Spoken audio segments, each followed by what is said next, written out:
gonna guess X-Ray Girl. No, Yeah, it wasn't me. It's X-Ray Girl too. Excuse me while I whip this out. Wait, I've got an idea. Hold up. Wait a minute. Something ain't right.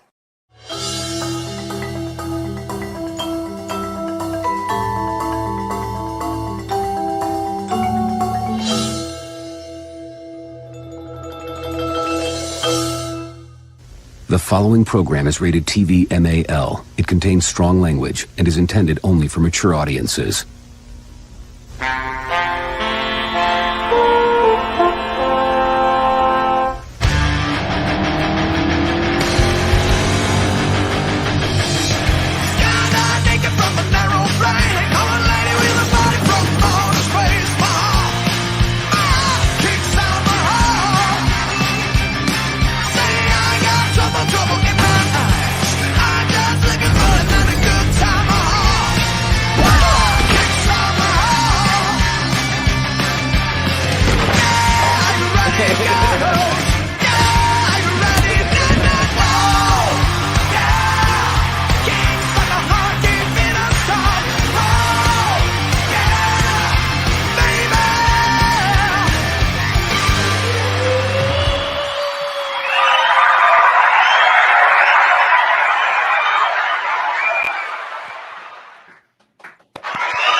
Hello.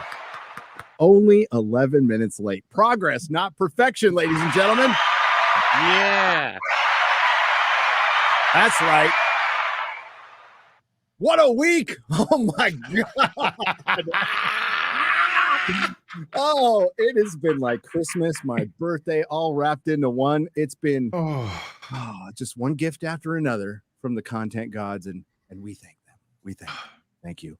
Welcome to the real BBC that is bagging and boarding and chatting. And I have to run downstairs to get my comics to bag and board because I left them downstairs. But because I'm so excited about our guest and what we have to talk about, because we're gonna talk to our wonderful guest. We're gonna introduce in just a second, and we've got some topics that we're just gonna get down and dirty, including the Rings of Power being what we always knew what it was, a complete and utter failure. And they are saying, well, it only retained 30%, 37% of its audience. But that, to me, if we, and correct me if I'm wrong, exit Google if I do the math wrong, but that is, they lost 63% of their audience. 63%, almost two-thirds or two-thirds of their audience dipped here in America. But according to Amazon, 100 million people watched the first episode. That's almost like that makes it worse. Like, the bigger the number. Hold up. Wait a minute. Something ain't right.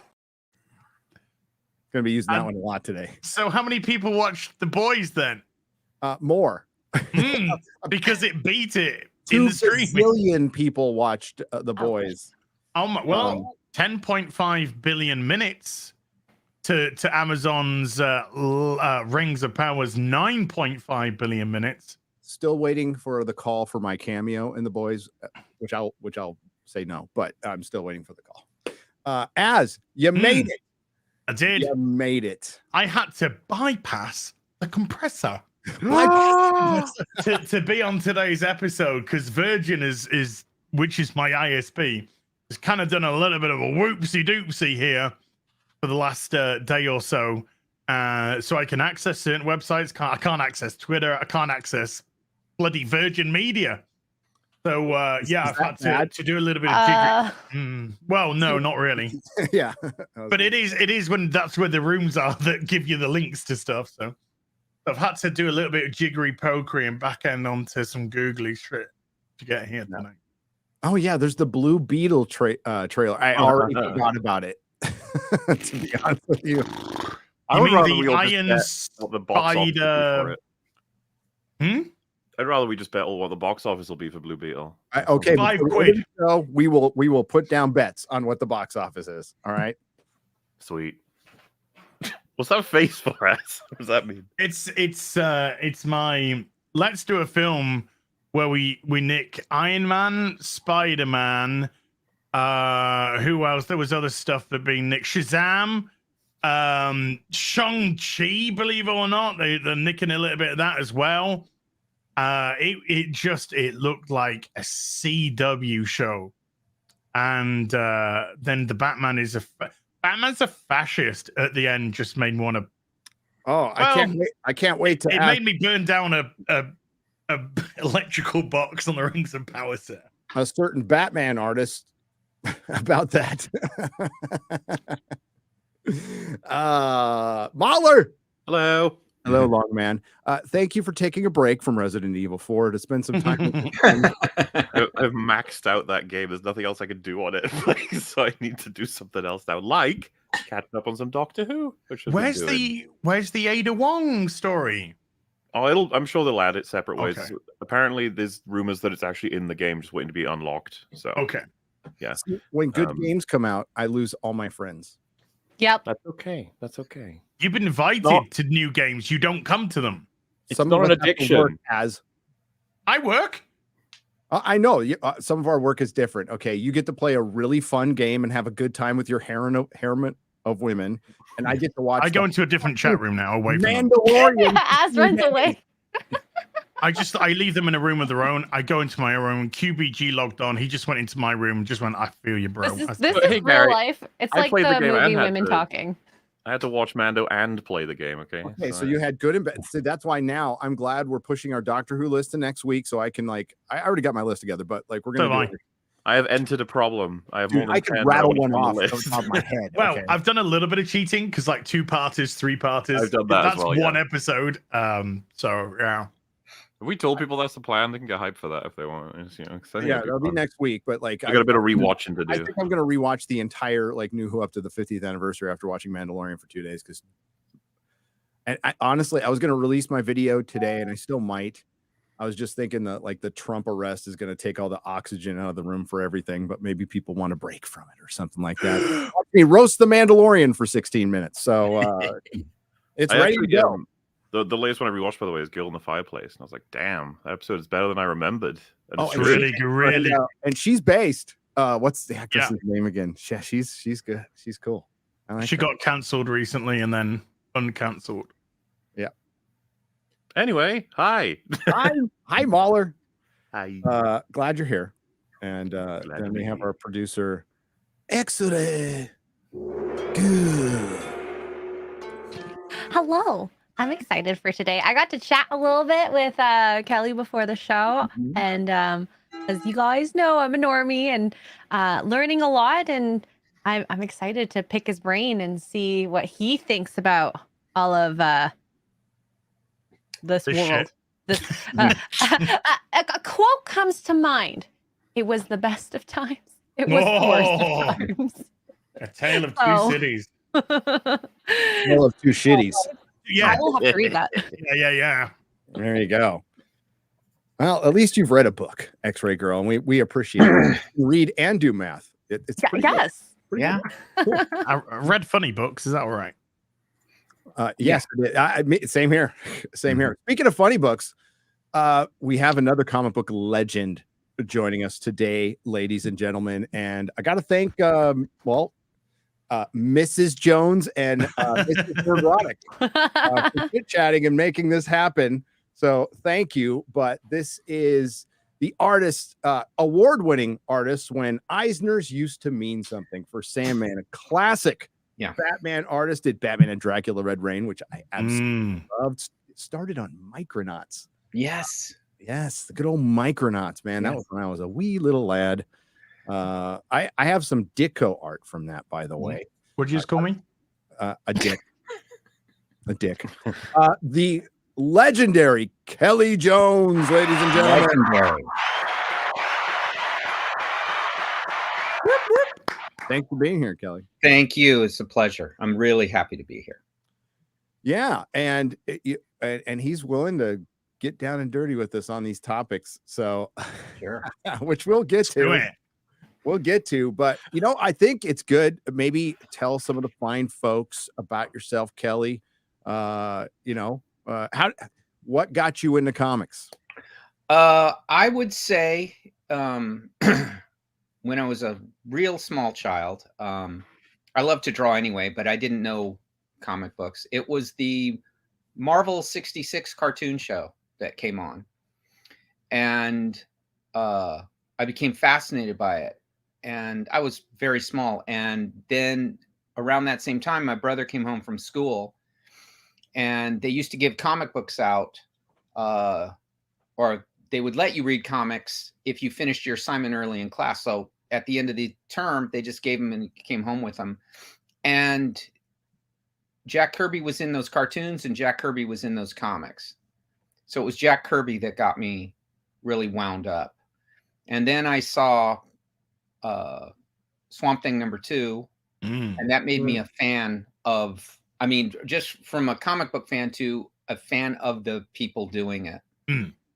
And then had the good fortune of having Marshall Rogers, the great Marshall Rogers, see my work when I was about 16. And he was the one who planted the seed of, I think you could do this. And he was, I think, the greatest Batman artist ever. And that kind of put me on the path. And then sent in some stuff, and they hired me to ink Micronauts over Butch Guice, and I'm still here. Wow. Still around. And that is brilliant. And we'll find, I'll dig up some art of yours so people can get an idea. Yeah, because you've got one of the most unique styles of art. How did that develop? Because I was untrained, and I solved my own problems, and I was a huge fan of film. They didn't teach comic book art. I mean, I was on the West Coast. There was just nothing. You did it on your own on some piece of paper. If you liked drawing, you drew, but no one was there saying dimensions and tools and stuff like that. But I loved movies. So when I would take film courses, that's kind of the same. It's frame by frame, panel by panel, that kind of thing. Storytelling, lighting, the whole thing. So I came in from that, and I was more consumed with the idea of something than the technical side of something. I learned the technical, but the technical kind of held me up. The ideas, things spin off from a good idea.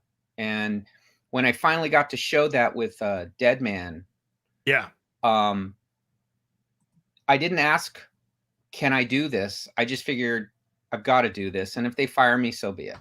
You know, no, because you want to go out on something you believe in. And I was successful, but I wasn't happy. So when I did Dead Man, the people at DC didn't even blink an eye. They just said, do more, go further. And here's, and so it just, at that point, I began to trust myself, that these ideas are good and that ideas were more important. Your art is so stylized and, for want of a better phrase, I hope this doesn't offend, very exaggerated. Yep. In a beautiful way. Yeah, thank you. And I was always told that you wanted, and I'm talking about the editors of that era, that they wanted people to know who you were, good or bad. They wanted people to know who you were. And I came from a time where you didn't have to read someone's signature at the bottom of the cover to know who it was. Yes. And so that was just the way it was. And so when I did Dead Man, the biggest compliment I think amongst is that it went very contrary to Neil Adams' style. Yeah. And he was the one known for it. And I did try that. The first page or two, I tried and I froze because you can't fill those boots. You can never do it. Sure. So I did it my own way. It was fine. But when I had a chance to, in a little tram in Atlanta, in the airport, I got in it, just me, and of all people, Neil Adams walked in. We were going to the same show, and that's where he introduced himself. And he knew who I was, which shocked me because I never had met him. I did, but he took the time to tell me how much he appreciated what I had done with this and with Batman, because they weren't in his style, and they were basically what he was saying was they were great ideas. It was I had Bernie Wrightson tell me that too. It's one he said he should have thought of. And at that point, you're kind of immune You don't think you're all that. You just think, okay, I can trust myself. Yeah. That's all. It's just you can fail, and failure taught me to do Dead Man. I personally felt a failure up to that point, and all the things that they say you needed to do, I was doing, and it was getting me nowhere, and very unsatisfying. So when I finally did get that chance, I just let go, and there is something very freeing about having failed so much, you know. Well, you say failed. Well, I'd say developing, but you know. Yeah, I just mean that the stuff was all there, and I was making all the right people happy, but you just feel like you're not doing what you were put here on Earth to do. Well, I didn't know what that was. I just knew this wasn't that I was not doing it, and I felt people should expect more from me. Well, I just remember when I saw your first Batman cover, I was just like, holy shit, who is this guy? Wow. Because it was just as you can see from the art that we got up for Dead Man here. Yeah. You know, you're very heavy on the shadows, very heavy on the tone and atmosphere, and because of the exaggerated nature. I mean, Batman's ears were huge, absolutely complete and utterly exaggerated. His cloak was colossal. Yeah. And I just saw that and I was just like, holy shit, who's this stuff? Who is this guy? And then it's like, and then you're looking, you find covered by Kelley Jones. And then you hit, and then Batman versus Dracula, Red Rain's coming out. And you're just like, oh, okay. So you're getting into the horror aspect of it as well. And yeah, I mean, I was so fortunate to collect comics at a time when I would just know, you just see a page, you know exactly who the artist was. Yeah. You know, you just know by the side, oh, that's Jim Aparo. You know, there's Graham Nolan, there's Norm Breyfogle, you know. Yeah. You just knew exactly who they were because they had their own unique styles and well, I was always surprised they let me in, not for any other reason, but that they had in those days you didn't get feedback immediately. There was no way. Someone had to write a letter or you got yelled at a convention. Oh, right. Okay. So at the time they had me come in there, I kind of came in the back door, and it was Denny O'Neil who had brought me in. And at that time, yeah, I thought they had great artists in Graham and in Norm. The writers were all great. They all had really earned those positions. And I felt really late to the game on that. So when they brought me in, it was through the Elseworlds Batman stuff. Denny once said a thing to me, and it's so pertinent. And because I was doing what I was doing, and he just asked me these great questions. And he said, why do you do it this way? And I explained to him that I'm not thinking like if I were Batman. I would think if I were being chased by Batman. Okay. Yeah. Okay. Yeah. And so I thought he doesn't really I said, Denny, doesn't appear in the day or in bright lights. He's in an alley in a dark room. And so that silhouette's got to be terrifying because you don't know what he is. And his power was intimidation. Yeah. And I always felt that I said, you knew the Arkham people are crazy because they keep going against him. And they keep, that's it. Regular people there's no recidivism rate when regular people deal with him. And I said, for example, when they do the bat signal, that's not a call. You know, we don't hear in the public doesn't think, they're calling him to come help. They're thinking, oh my God, he's loose again. He's loose. Yeah. He's run. Yeah. And so it's almost a warning to the criminals. Yeah. And if you see him fighting the Joker or the Penguin, it's a turf war. It's not a, it's not he's stopping crime. So I say that to Denny, and Denny goes, okay, all good. That's exactly what I like to hear is you're thinking about this. And then he said this thing, because I said, well, Danny, there's so many different styles. Just tell me if I'm going too far, because I'm not aware of it. I'm just doing this for myself. Yeah. And he said, the Batman universe, Batman and Sin, it's like, he said, it's like baseball. The lines go out forever and ever. It's eternal. It goes on. So you can do anything. We can have very different interpretations, but don't change the physics of Batman. Yes. Yes. Boom. And that's that's it. why it worked for so long. Yep. I talked about my time while I was a resident of California for a couple of years, and I couldn't go get my weekly comics despite all my troubles. I still managed to go to there was a shop in Encinitas called Thrill Books, which was great. Yeah. That I would go to. So like when I got out, like it was your Batman.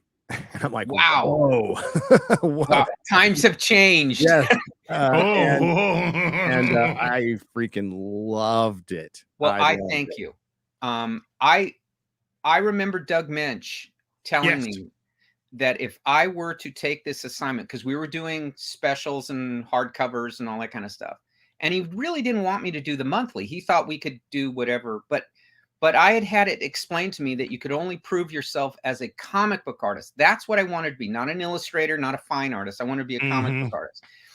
And I had the great Doug Wildey, who created Johnny Quest, tell me he'd liked some of my work, but then he just said, you know, you can only really get good or really prove yourself by being on a title for 2 or 3 years.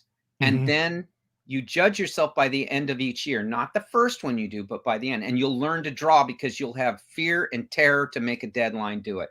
Yes. And it's very blue collar, and it weans the men from the boys. And I went, okay. So when Denny called about it, normally I would talk to Doug about these things, and I just said yes, because I was thinking of that I needed to prove myself. If I flamed out, I flamed out.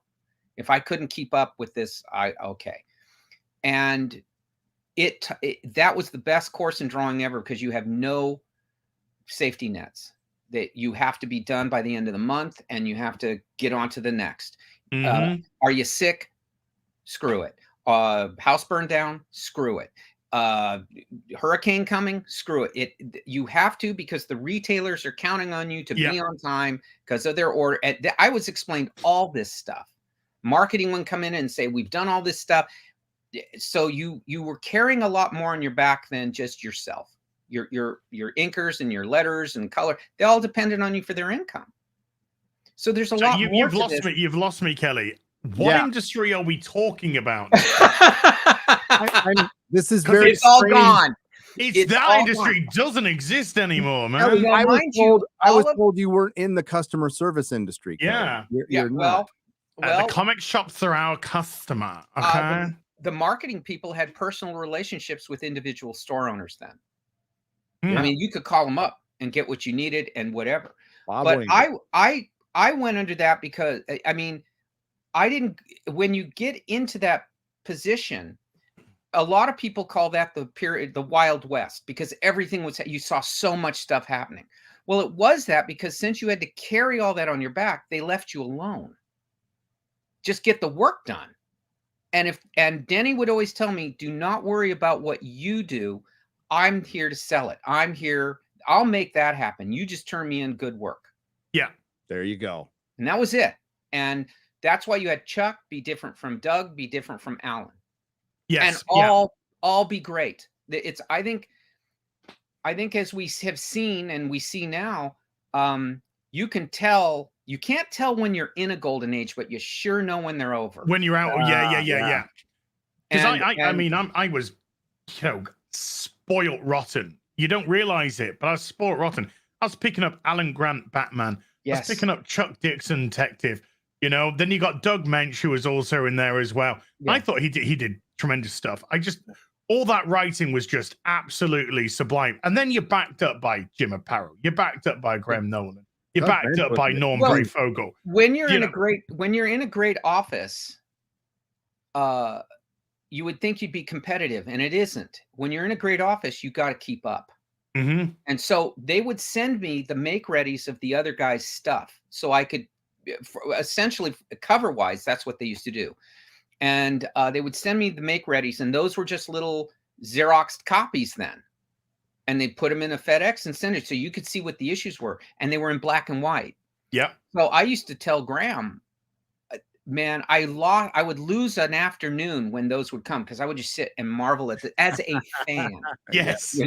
Yes. Just as a fan. And I kept all this stuff. I have them in boxes now.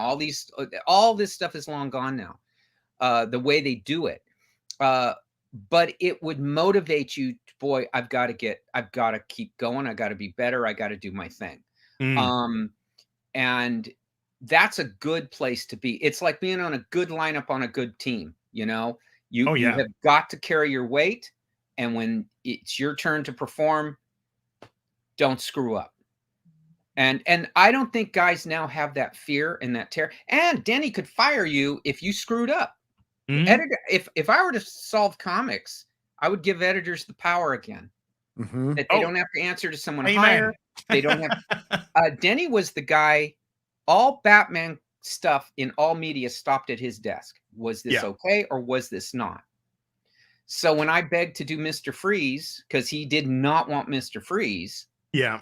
And I begged to do him. I didn't know that, but when I begged to do it, like I said, he questioned me before. He wanted to see what I was going to do. That was in the Underworld storyline? I believe so. Yeah. Yeah.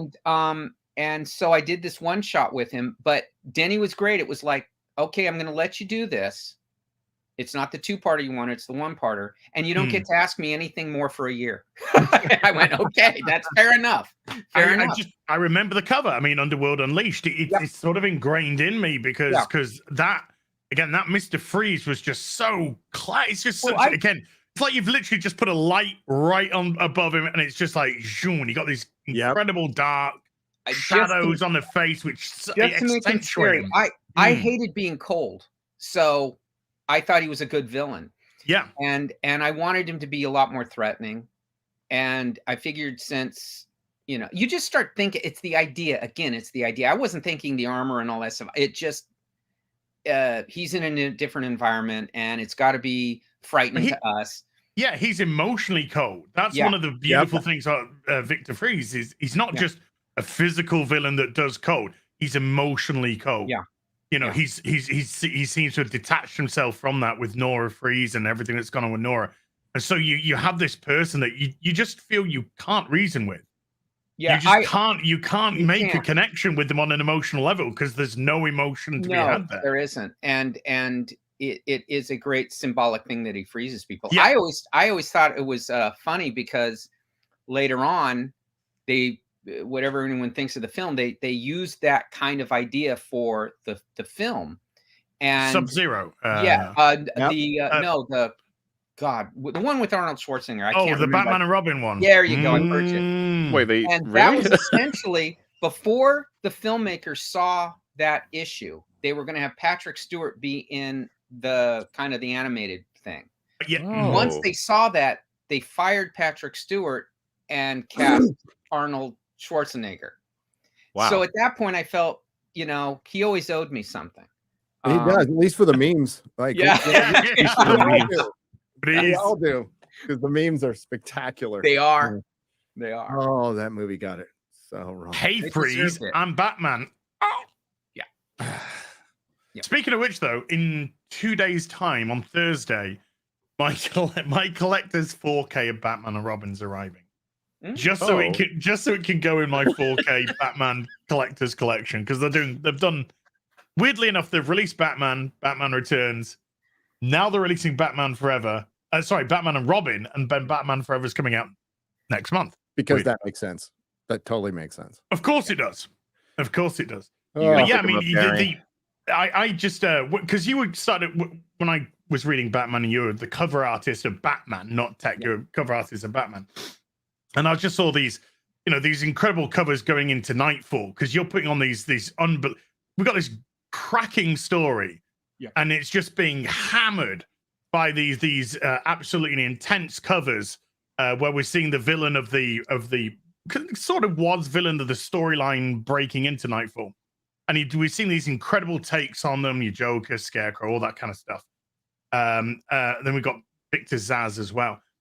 And then when I discovered that you were actually going to take over as the interior, it's like I was like a fat boy in a cake shop. I was just like, this is heaven, because I didn't know, because you were so stylized and you were so sort of OTT in a beautiful way. I was like, would they put him in the interiors? I mean, and that's no disrespect to the other artists, of course, because their work's tremendous. Yeah. But there's been a certain style to Batman, a certain realistic style, or you know, Norm Brayfogle would make Batman flow. You know, you had Jim Aparo with such a beautiful classic Batman. Then you had Graham Nolan that sort of had this Dark Knight Batman, just, you know, this stature of a man. And it was great. And I was like, would they take it? You know, would they put Kelley into the actual interiors? And then when they gave you the interiors, because it went in through Night Quest. I think you were going through Night Quest in the interiors. And I was so happy that they gave you that opportunity, because I think that's some of the most beautiful Batman work that we've seen. Thank you. Look, again, Denny O'Neil, who thought God bless him, to himself, you know. who thought to himself, he told me once, he thought I kind of did like if you took a 40s artist, but they grew up in the 70s and they were producing in the 90s. Because I was very much, when we would speak, I would talk about old film noir stuff. And no, you can tell that influence for sure. And I wanted my comic books decorated, so that I would always do chapter breaks. And I would always do intro panels and exit panels, because I like the eccentricity of a comic book. I want it to be the only place you get this is here. And I didn't care if someone said, well, that's an old fashioned thing, or that's old. It's eccentric. And what it does is it bonds you to the reader. Is they're going, I can only get this here. When Doug said, okay, if you're going to do this, we're going to tell different kind of stories, more insulated, more smaller. We don't have to save the world. What we're going to do is one and dones or two parters, and we're not connected to anything. So his idea, and it was brilliant, was one will last longer than our release date, and people can pass these comic books around, just say, hey, give this a read, and you don't have to read all these other things. So, and Doug did that as a challenge to himself, that he could come up with stuff, that his imagination would be enough. For me, I think it helped me, because you would do an issue guest starring Swamp Thing, and then you had the Scarecrow, and then and it was like bang, bang, bang, bang. And you got to do Deadman. You got to do the Deadman. Beautiful Deadman 3-parter with the glow in the dark covers. Yeah, seriously, he wrote such a good story. And Doug was into clandestine government activities. He was into UFOs. He was into all the weird ancient civilizations and aliens. He loved that. When I first met him, his house was a library, and he had this one great room. That's all it was those kind of books and that kind of ephemera. And he says, I want to start weaving some of the things that matter to me into my work. And since he got me hooked on that stuff, I mean, I always kind of liked it. I watched In Search of as a kid and stuff. But he's the one who would say, here's some books, or here's some stuff. And we would spend most of our time, rather than story plotting, talking this stuff, you know? And I was just picking his brain on all those things. And then he did the worst thing, is he handed me, there used to be a guy who would sell those kind of books out of Florida, and he gave me his catalog. So at that point, that was the big excitement. Every month he'd send a catalog, and you'd try to get those books. It was before the internet. So but it was wonderful, because it gave a different flavor to stuff. These odd things of Doug were great. There would be, in fact, there was a character we started putting in, kind of like a little marionette guy in the background. Oh. And you would see him at various points of different stories, whether it be the villain or Batman. And what Doug wanted to do is we'd do our first 3 years, we'd finish on the 4th, and it would be this new villain. Yeah. And the point of the villain was, he didn't just know all of Batman stuff, he knew all of the Joker stuff. He knew everybody's stuff. And then you realize several of these stories we'd done had been controlled to reach this point. But when they came for that 4th year, it was and that was going to be our whole thing leading up to that. Yeah. And then I was going to say sayonara, because it was you get an energy on a monthly, but you have to know when to leave the stage. Sure. Wasn't Doug the one who introduced Vesper Fairchild as well?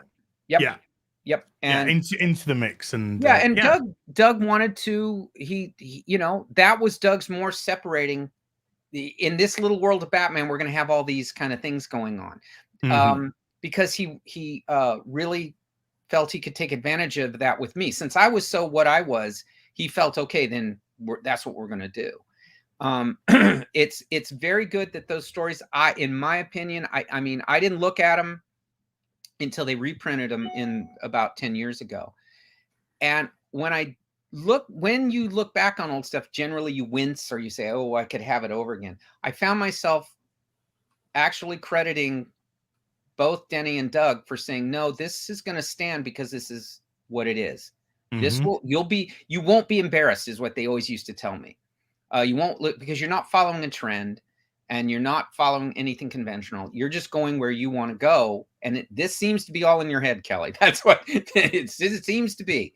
And I went, okay, now I didn't have that shrewd ability to judge my own stuff. I was just trying not to be bored that day while working. You know, that's the goal. It's not some big picture of, I see my career in this way and what biographers are saying. What will I say in my Playboy interview? I never thought like that. I just thought, wow, today I wasn't bored. I had a scene where he was in a grocery store and I made it interesting. You know, it's that kind of stuff.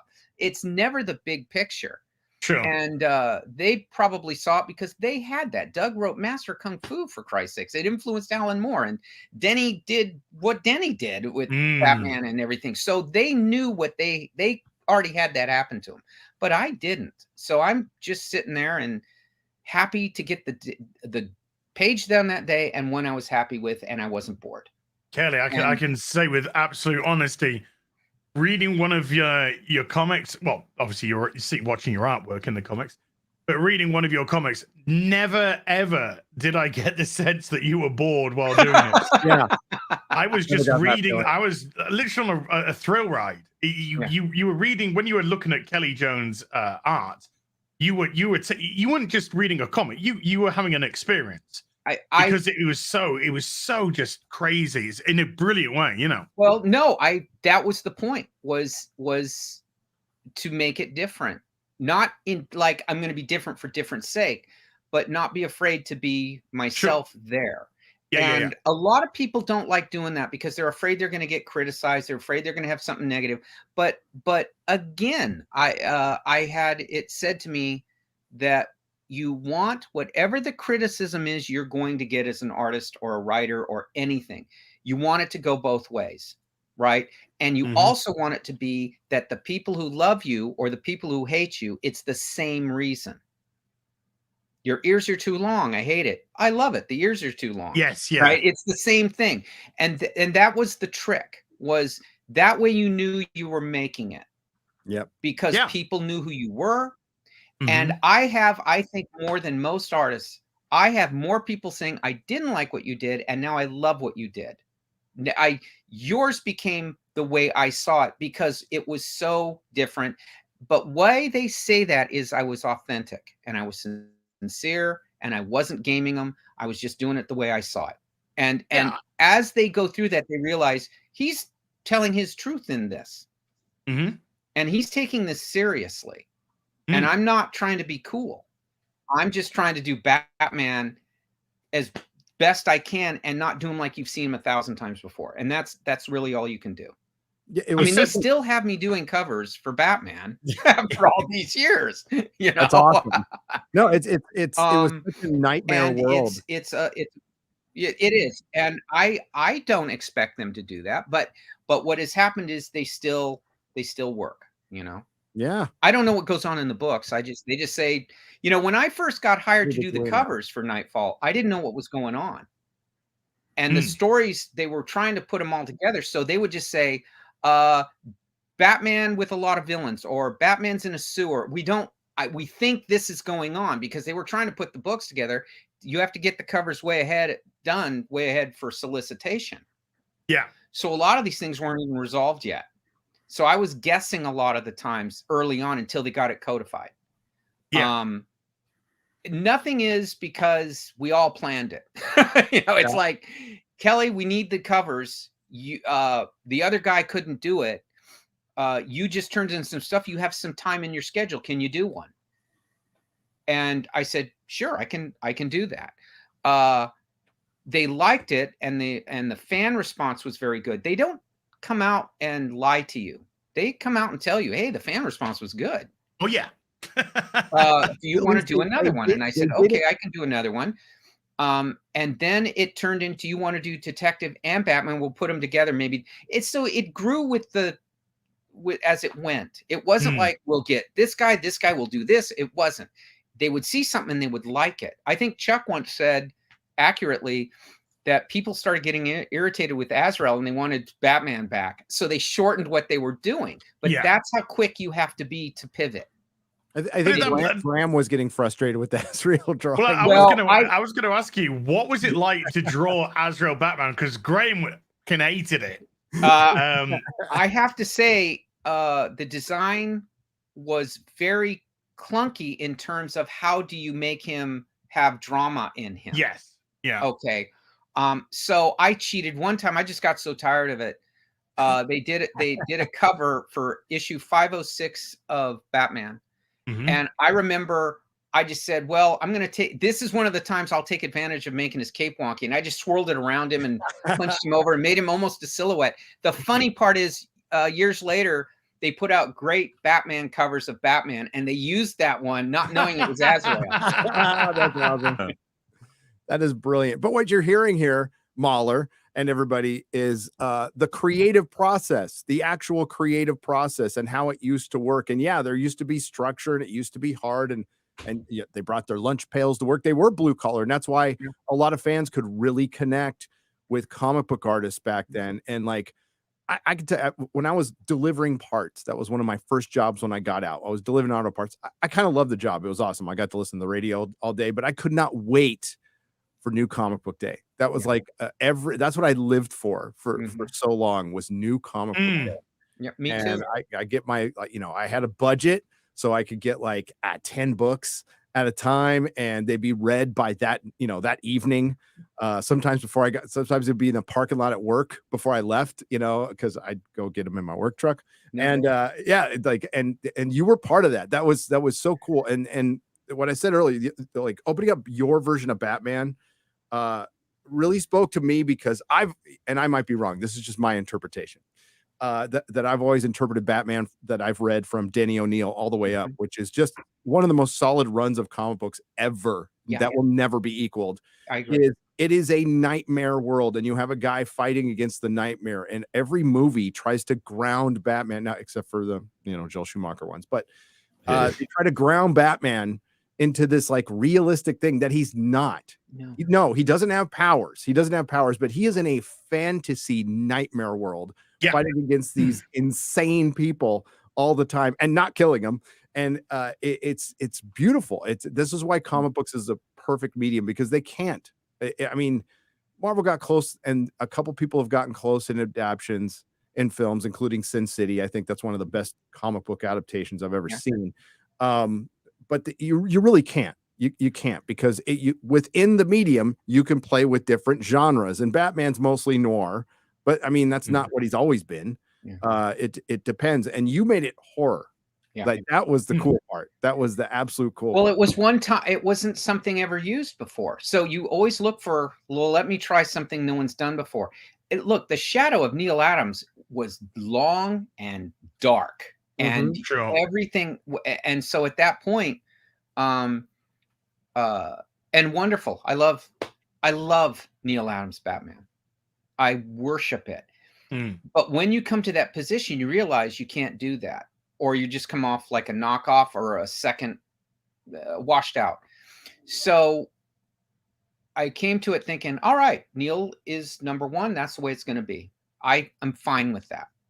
I'm just going to go off and do this and do the best I can with what and it turned out to really work. And that's why it meant so much that he spoke to me and said what he said, because I won't go on about it, because but it was wonderful. And then I realized he actually looked at not just a cover or something. He read them. He was telling me specific parts. And you at that point, it's, John Lennon came up to you and that's mind blowing. Yes. I just listened and said thank you, and I've carried that ever since.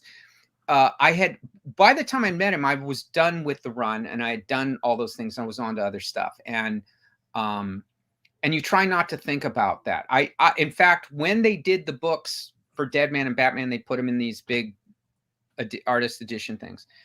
I had to open the boxes of the art because I hadn't opened them when they were returned for 15, 20 years. I just,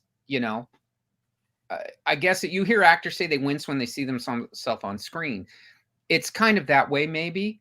And also, I didn't want to go through that. I didn't, you'll see things you should have done, or maybe I missed so I didn't. So I came to it so fresh when they came to collect the art to scan it.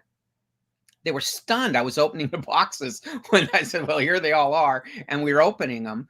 And I kept thinking how much you have to owe people who hire you, who know what they're doing. Because what I saw beyond the art was the decisions editorial made, the instruction Doug Mensch made, all those things I could see. And I went, I didn't know that stuff before. And I was completely out of my depth, and they had to have known that. So but what they saw was something they hadn't seen before. And they just said, we'll just let you keep doing it. I can't tell you. I mean, how DC's climate then was when I first did Deadman and turned it in. I did not tell them I was changing Deadman from this heroic guy to this skeletal floating ghost. And it was my declaration, my Martin Luther moment. I'm nailing who I am to the door, and they'll execute me. That will be fine and fair. I did this. So I turn in those pages. I don't hear anything. And so I turn in the next pages, these little things. I don't hear anything. Then a few days later, I get a call from the editor, the great Barbara Randall Kiesel, who says what the deadline is. And finally, I can't stand it. I said, do you like this stuff or not? And this is my third time talking to her. And she says, well, no, this is totally different, but I love it. Keep going. Go further. This isn't my style. I'm a mainstreamy style person, but this is cool. And I don't know where you're going. And that's an editor. Yep. Yeah. She was out of her paradigm. And I owe her my career at DC getting started, because she's the one who saw something. Oh, wait. There was a woman in the comic book industry back then? Kelly, women were invented in 2015, dude. I owe my DC career is due to Barbara Randall Kiesel, Shelley Bond, and Karen Berger. They're the ones who brought me in. They're the ones who nurtured. They're the ones who saw it all. Karen connected me with Neil Gaiman. She thought I would work well with him. He liked what he saw, but it was all Alyssa Whitney, the assistant. It was all. I hear that, and I go, well, not for me. It's as if you can't suck talent out of a dude.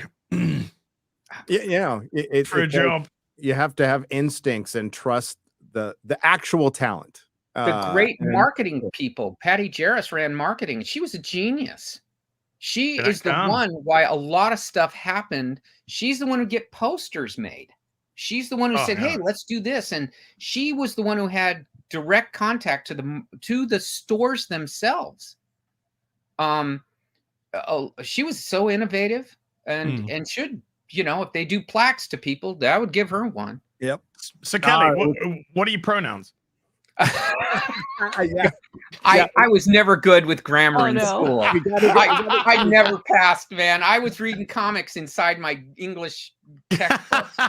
I'm right there with you. Until this pronoun stuff started, I probably didn't even know what one was. But your elephant for $5 says boring. Let's hear more about Batman's pronouns, Robin's boyfriend, and the sexual tension between Bruce and Alfred. The important stuff. The objectives were different then. I wouldn't know how to pitch now. I would say so. I wouldn't know how to pitch. My pitch would be good versus evil. This is what happens. Here's the arc of this character, blah, blah, blah, blah. I wouldn't know how to do that. Now, I don't mind if, like Denny said, it's an expansive universe, but you stay within the physics of that character. Yes. That's it. So anything else, see, when you start doing that too, you're telling collectors not to collect anymore because you're changing the statistics. It's like when baseball changes its rules, people leave. Yeah. Because they're going, I could compare the 27 Yankees to the 72 Reds to the 2010 Yankees now. You can do that. You can't do this if you're changing this stuff. And people they'll read that as like you're being awful or something. And you're going, no, this is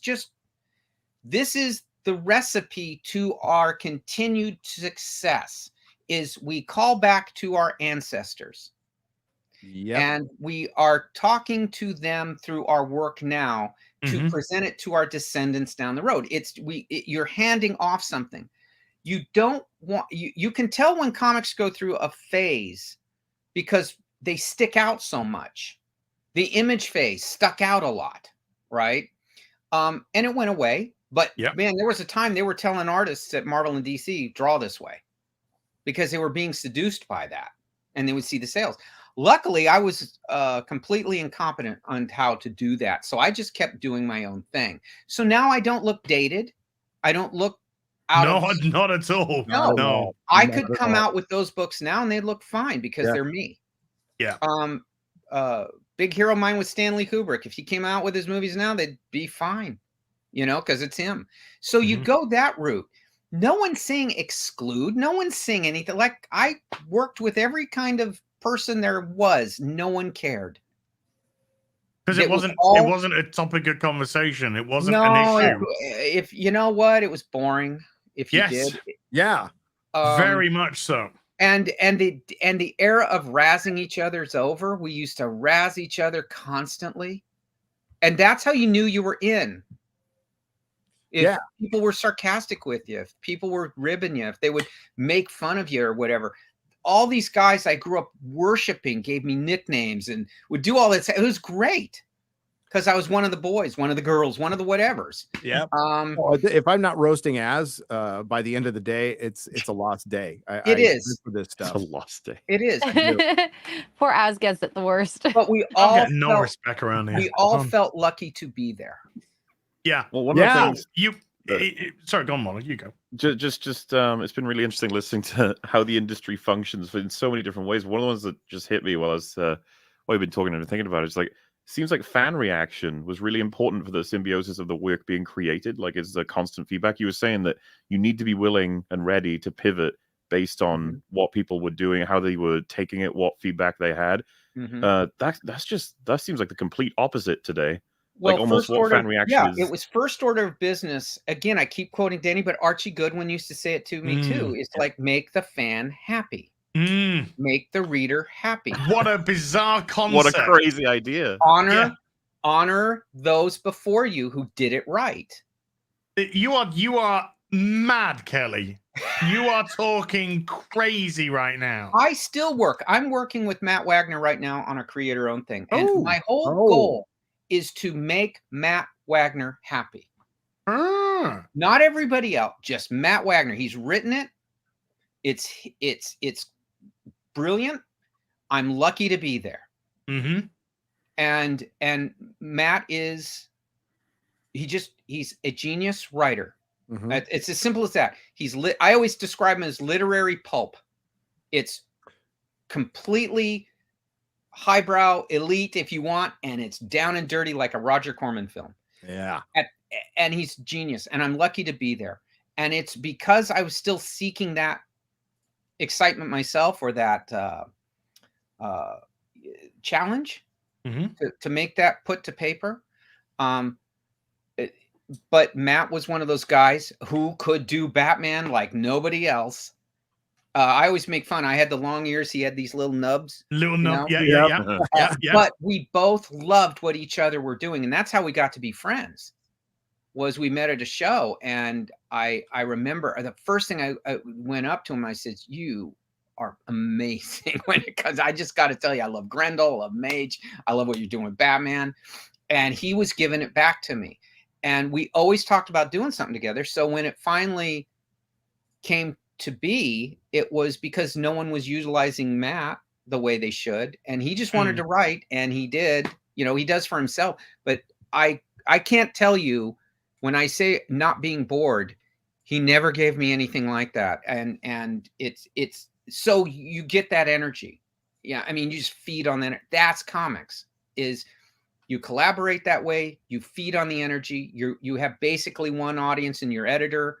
You trust them. And that's comics. It's that much. It isn't somebody from the outside. It isn't. We've done market analysis. We William Goldman's famous thing, nobody knows anything, is true. My run on those covers was not planned. The fact when I worked with Neil, I was never intended to be there, but they liked something and it just rolled and it just became a thing. And I drew this cat issue that no other artist wanted because you had to draw all cats through it. And I saw that it's like, give it to me. And I lied to them. They said, well, can you draw cats? And I said, absolutely. I'm the best cat artist you've ever seen. You'll see it. I spent the weekend buying cat books and drawing my own cat. That's great. And then when it came in, I was like going, please, Lord, let me draw a cat well, because this is hard. But That's man, bold. when they told me all these great artists said no, it's like, I want to go. I always wanted to be the guy in the bottom of the ninth inning. That was what I wanted. Give me a shot, you know. And so when they did it and it came out well and has lasted all these years, I kept thinking that's why you do it. You know, I was out of my comfort zone. I didn't know how I was going to go about doing it. But man, there was that excitement. And once the idea hit me to do it, like I said, it just flowed. It was like no problem drawing it. He wrote a great script. It was I kept the scripts. It was just beautiful. And it just flowed. And I was done with it before I knew it. And Sandman went from a cult book to a hit book with 18 because 18 they could hand around. And I always thought Neil pulled a neat trick. You don't see Sandman in it. You don't really see him doing anything in it. You don't get anything about who is Sandman. It's like, but what you get is this is the power and influence of Sandman. And anyone could read that book. And boy, that was the first book I got that all of a sudden girls were equal number buyers as guys. Yep. Without a doubt. And Neil didn't go and write specific. He just wrote through the eyes of a cat. I did a cover, Books A Million reprinted because of the TV show. They were going to reprint those books and they asked me to do a cover and they said, what do you want to do? And all I said is, I'm going to put a lot of cats on that cover because I think girls will buy this. I think people love cats on a book. And DC says, okay, we'll put it through the Books A Million. People see if they approve what you did. They come right back and they said, you should be publishing for Books A Million because they said cats on the book, lots of cats sell. Cats will reasonably buy. But I've been doing this a while. I kind of know. Yeah, you know? You have instincts. Yeah, it's just you have gratitude, which is nice to hear. It's so rare these days. You're just lucky to be there, you know. Yeah. 200 Watt Studios for $5 says, Mr. Jones, love your Batman covers. You gave the cape life. Well, that's him, right? Yep. That's him.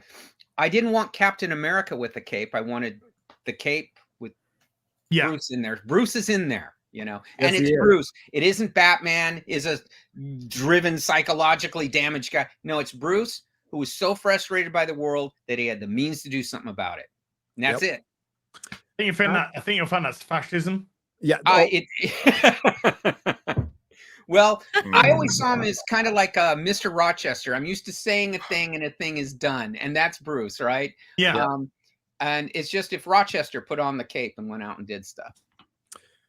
I love it when the people go, well, why did it just give money to like hospitals and like police and stuff? And like, hi, Gotham City. Have you heard of it? Well, how well does that do in real life? Exactly. His money would go into red tape and just be eaten up by politicians and all this. And I have never seen it. I've never seen it really help. What I've seen it do is not solve a problem because the problem is what you need to stay in the position to say we got to do something about it. Bruce cuts through all the red tape and he takes care of the problem. Doesn't he do philanthropy in some stories? I thought he did. Like, he does do some. Yeah, and there's nothing wrong with that. It's great, but it's not only Wayne Foundation stuff. Yeah. It's not why I would read a comic book, though. Yeah, I mean, one of the Oh, great yeah, I things in guess- Mask of the Phantasm is when Bruce is he's fallen in love with Andrea Beaumont, and he's talking to his parents' gravestone. He's just like, it's been a long time. It doesn't hurt as much as it used to. I can hire more cops. And he's literally just kind of going over all this on his head to himself, really. But then he realizes that, and then Andrea's just like, maybe it's okay. Maybe they gave you permission, but of course it's Batman. Yeah. So everything kind of But falls doesn't apart. everyone, I mean, in general, you try to live up to your parents anyway. Bruce is not separate from us. I try to live up my late father's ideals and what he taught me. I mean, I'm doing in my own silly way, but I follow that in teaching my own children. So everyone can relate to Bruce that way. He isn't separate from us in that sense. And I always felt that's where I connected was you would think, God, if that was taken away from you and what would that do to you? And, and as you get older, you would say, yeah, I mean, I have the means and my father was a good man in the world, but he didn't lose. Thomas Wayne didn't lose his father. Bruce lost his. Yeah. So that does change the game. And then again, Comics 101, we're here to see him, kick ass. Yeah. And entertainingly so. And show you that that those things are important. What Bruce is fighting against is important. He doesn't equivocate it. He just goes and stops it. That's fascism. Well, I mean, I always used to ask Denny the question that here's our hero removing your Fourth Amendment rights and getting Gordon to, break all the rules so they could get someone. But as Denny said, like what you were saying, it's Gotham, Kelley. Yes. It's Gotham. It goes by a completely different set of rules. It's Gotham, and that's what makes it that way. And I went, yeah, it's Gotham. A man with freeze rays stealing diamonds. We need Batman. What you notice, Denny used to say, where Gotham is strange, isn't all the weirdos and Arkham Asylum and all that.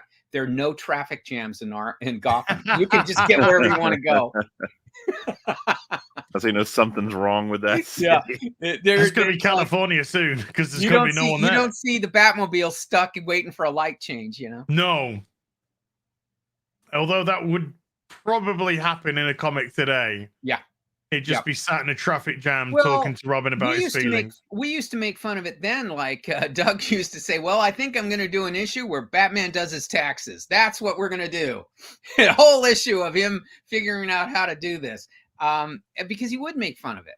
I used to always tell him, as I didn't want to draw flipped over pages. Give me pages where there's something essential in it. Yeah. Because that's what I wanted. I mean, I only get those people for however much this costs per month for 22 pages. And I don't want to waste that time. That's beautiful. Yeah. God damn, man. But yeah, I mean, this is, I mean, oh my goodness me.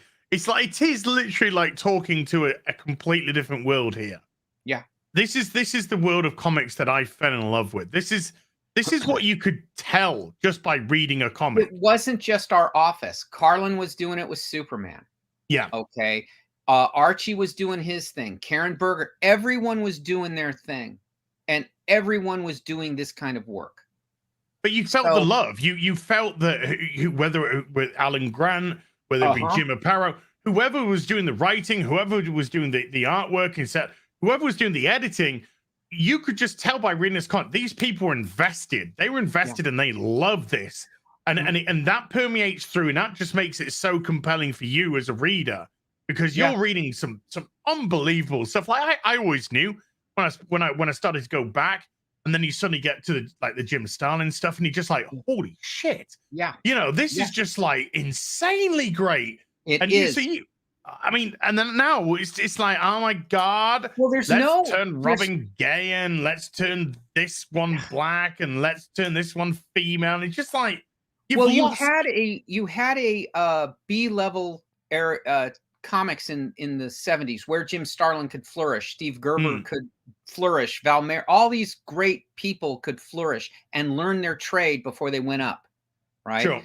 And the same thing was at DC in the 90s. You had all these books you could build up to get to that point. They don't have that now. They do not have a place where you can fail quietly but sincerely. They don't have a place where they can train you and teach you the moves of this whole game. Well, they have somewhere that you can fail. Yeah, it's called DC Comics and Marvel Comics. Well, I don't know. Now, I had to answer to Denny O'Neil, Archie Goodwin. I keep saying Karen Burke. I couldn't lie to them because they knew what they were doing and they knew the moves of the industry. They knew it because they had done it. Denny O'Neil, you flat out couldn't say anything that wasn't the truth about where you were on your deadline or what you were doing creatively. You had that because he had done it and he'd been through it. Same with Archie, same with all these guys. I couldn't do it with anyone. And I couldn't pull I'm a big time guy to Doug because Doug was 10 times bigger than me and worked with all the great people. So you couldn't cheat. You had to be yourself. And now you got like it's like, is it Dan Buckley? At Marvel now has been. I don't know why they mentioned it recently that he is now answering to Kevin Feige. He has been answering to Kevin Feige for 3 years.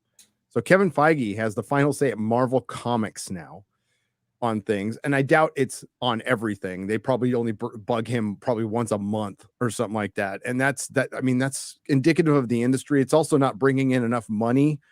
Sorry, I apologize. I had to do something, but I usually don't like doing that, but it was necessary. So it's been this long, slow death that started years ago, by the way. And there's a lot of reasons for it. Diamond, the corporatism. And then when less money came in, that's when the activists and people started getting canceled, and they were just looking for excuses to get rid of people who were more talented. Might cost a little bit more money, and you got different politics. You can't be here. And then after 2016, they used it all across the board in every entertainment. Well, you didn't have, when I was there, people didn't have a problem saying, I was wrong. Yeah. That was the thing was to keep the books out there and people excited. So I never heard people say things like everything's okay when everything wasn't, or something was successful when it wasn't. Yeah. Conversely, if you were successful, they'd come up and tell you were successful. So there was a lot of honesty. If anything, they would be afraid to hurt your feelings. Yeah. That I did see. People would be afraid to hurt someone's feelings. I was always, one of the good things I always had learned coming up was, screw my feelings. How is it? Is it good or is it not? I'll fix it. I'm not taking this personal. Yeah. And it's not my identity. I don't go through the world saying I'm an artist who does comic books. That's not me. It's I'm trying to still make my dad happy. So at that point, that's just something I do. And you are a lot more free. That's if I did stuff with my style that was different and I was unaware of it, was because of that. I didn't think of myself, this is who I am and my whole being is this, and I'm so insecure I can't take a comment. I would hate to think I would get to a position where I couldn't take criticism. Right. No way to improve. I don't have a problem with what anyone likes. I'm not personally offended if somebody says, I don't like this thing that you do, or I couldn't get through the Lord of the Rings. Okay. That's fine. Yeah. That does not hurt my feelings or bring me down because my identity isn't what I like. That's not it. It's my wife and kids, and that's the important thing in my life. And then I like to, it's just that when you screw up Lord of the Rings, I'm going to say you screwed up Lord of the Rings. Yep. Yeah. Oh, and we're going to talk about that. We're going to talk about that. Yeah. Oh my God. Yesterday, I was just like, oh my God. And then there's this other article, which is just a total takedown of Jennifer Salke. And I just loved every single word of it. And it was from the Hollywood Reporter. I read it twice. I had such a good time. But first, we got some super chats. Kelley, your Batman looks like a creature and it's perfect. Batman should work in the night and be mythical in the eyes of villains. And you do that perfectly. And that is from Giant the World Ender for $10. Thank you, sir. And I agree with that. Thank you. That's very kind. Best name I could think of for $5. Kelley's Batman 493 cover is my favorite of all time. The shadow shapes really set the tone. Every time I see it, I get the urge to draw right then. Inspiration. See, you create inspiration, and that was created. You were talking about that earlier, working with like really good people. You wanted to be a good team member, but you also, you get inspired. You go, oh, that's a really good idea. I want to do something like that. Instead of being a jealous little bitch, it's nice. It's just nice to hear. No, you just wanted if Graham's on second, I want to knock him in with a base hit. That's all it is. Yeah. Graham's a good dude. By the way, congrats to Graham and Chuck on Joe Frankenstein. Getting over 100,000. Thanks to you guys out there. Thank you. Supporting good people, creating great content. It's a good thing. It's a good thing. It is. So congrats to Graham. I remember early 2020s when attending art school, we had multiple professors come in from all over the industry to teach us different skills. Did you ever spend time at art institutes teaching? Asks Elizabeth P. Arts for $9.99. I went to one place that taught this and was shunned. Because I didn't go in there and have. When I spoke, I did well with the students, first of all. But the people there, they said, you didn't show how to do this or I was talking ideas, how you get inspired, how to develop a style, how to present yourself differently so you'll be noticed, how when you're off the rails or on the rails. And it was this big thing. I never went and drew on the board. I never said, here's a technique. I didn't say, here's how I draw a human body. I said all these kind of more philosophical things. And basically gave a list of movies to look at and comics to read where you could see these things implemented. And the students loved it. I still hear from some of those guys who came up and became something. But the people running they never asked me back, and they were kind of dismissive and said, well, but that's okay. That's why they're teachers. I was at the time, when those things happen, I just always used to say, Danny O'Neill hired me. Karen Berger hired me. Neil Gaiman wanted me. Okay. Bernie Wrightson had me finish his work. I mean, you go through this stuff. That's kind of a big deal. That's a big deal.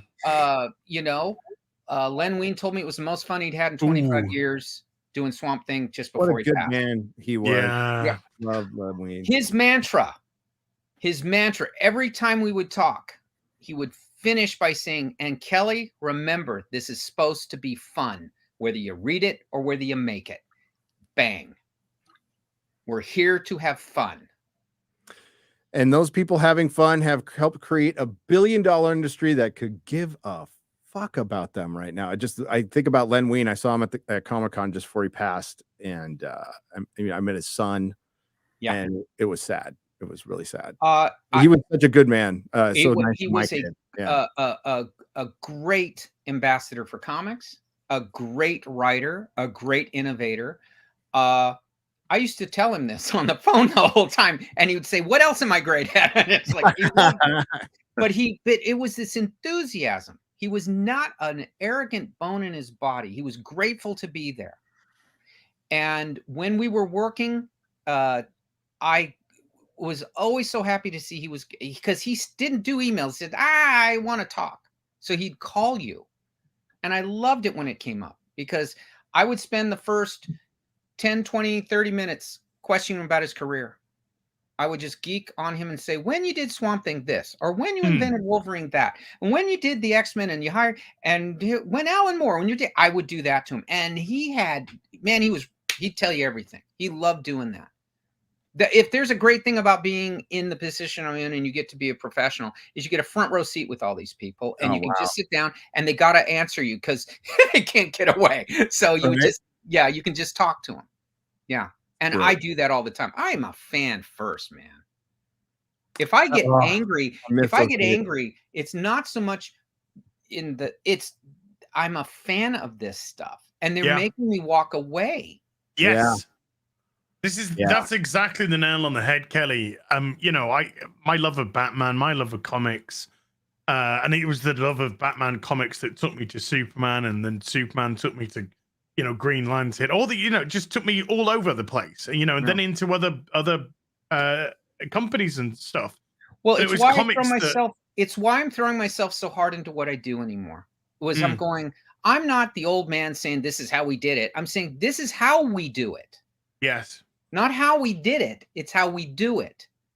And so at that point, everything I do, I throw myself in that way, going, as I tried to convince people of my style in 1988, whenever, I'm trying to convince them of the value of the medium when it stays eccentric and it stays individual and it doesn't censor, it doesn't pick someone, it doesn't try to guess, it just lets stuff happen.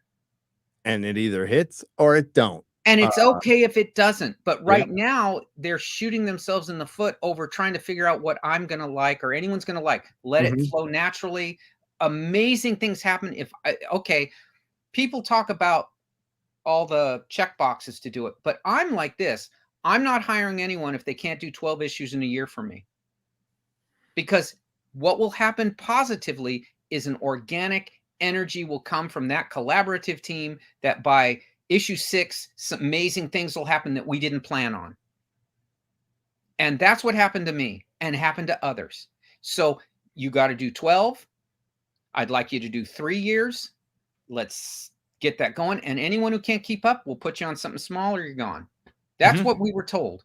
And it worked. It worked. Alan Grant and Norm Breyfogle were a great team because they produced every month. Chuck Dixon and Graham Nolan were producing every month. So when I went in there, I knew I'm going to have to post numbers like they are. Yeah. And that was right next to me. That was going on in Carlin's group, and that was happening with Karen's group. Everyone had those people, and that's, you built an energy. And the same has to happen, whether it's television, movies, or whatever. It has to be. It has to. You get your crew together. It's why you always hear certain directors have the same actors, but they also have the same crew. And they deal with the one producer. And they make amazing things. It works everywhere. It's tried. But when you come in there and tell someone, here's these things that have nothing to do with your creativity, and do them, it stops it cold. Yep. And well, it's stopping cold. Yeah. In a lot of places. Yeah. Man of War 665, the neighbor of the beast. Hey, Man of War. I didn't like Dungeons and Dragons. I didn't. We'll take a short break from my personal crusade and to say great job with today's show, fellas. Big thanks to Kelly for the years and great art and spending time here with us. This is what the real BBC truly is all about. Hail, my brother. Hopefully I'll see you in Vegas. I'm going to applause that one. He's been on a crusade against Wizards of the Coast because they went woke and stupid. I saw that Shad, I wasn't even going to watch Dungeons and Dragons, to be honest with you. I was going to skip it. And then Shad's all, it's really good. So I'm like, all right, I'll take Junior before I take Junior to see John Wick 4. Now my kid's mad because he wanted to see John Wick 4 and he thought that was dumb. And I thought it was very mid at best. I know some people liked it, but it was not very good. Not very good third act at all. And I played D&D when I was a kid. So I guess if you're really into it, maybe. Well, but Gary, is it because average is now so much better than crap that probably. you make average wonderful? It's the contrast. Yeah, I have to sometimes. I told a friend of mine who left editing to be an artist, and he said, how do I get back into this? And I said, compete with the time that inspired you, not the time you're in. And I said, for me, it was like 70 to 81 when I was growing up reading those comics. And I said, so I think in terms of that, so go do that. And you wish, I had great comics that I measure myself by. If I were to do it now, I wouldn't feel pushed. Right. Right. And that was the era I really started. Like I was reading and thumbing through as but when I became 9, 10, 11, so that was 79, 80, 81, 82. This is Byrne, Cockrum, Claremont, X-Men, Frank Miller, Daredevil, Roger Stern. Like it was just, oh God, it was so John good. Byrne should be in charge of Marvel to keep canon right, tell them what's going on and how to produce. And he's the guy, whether it be their films or it be their comic, whatever. Because John Byrne, he burned in him. He's my favorite guy. I wanted to be John Byrne as a kid. Yeah, love John Byrne. And the fact that he read everything, knew everything, that's the guy. I would just say, name your price, you're in charge. I would put him in charge today. He's an idea machine. I got to talk to him once, and we talked for an hour about the Fantastic Four.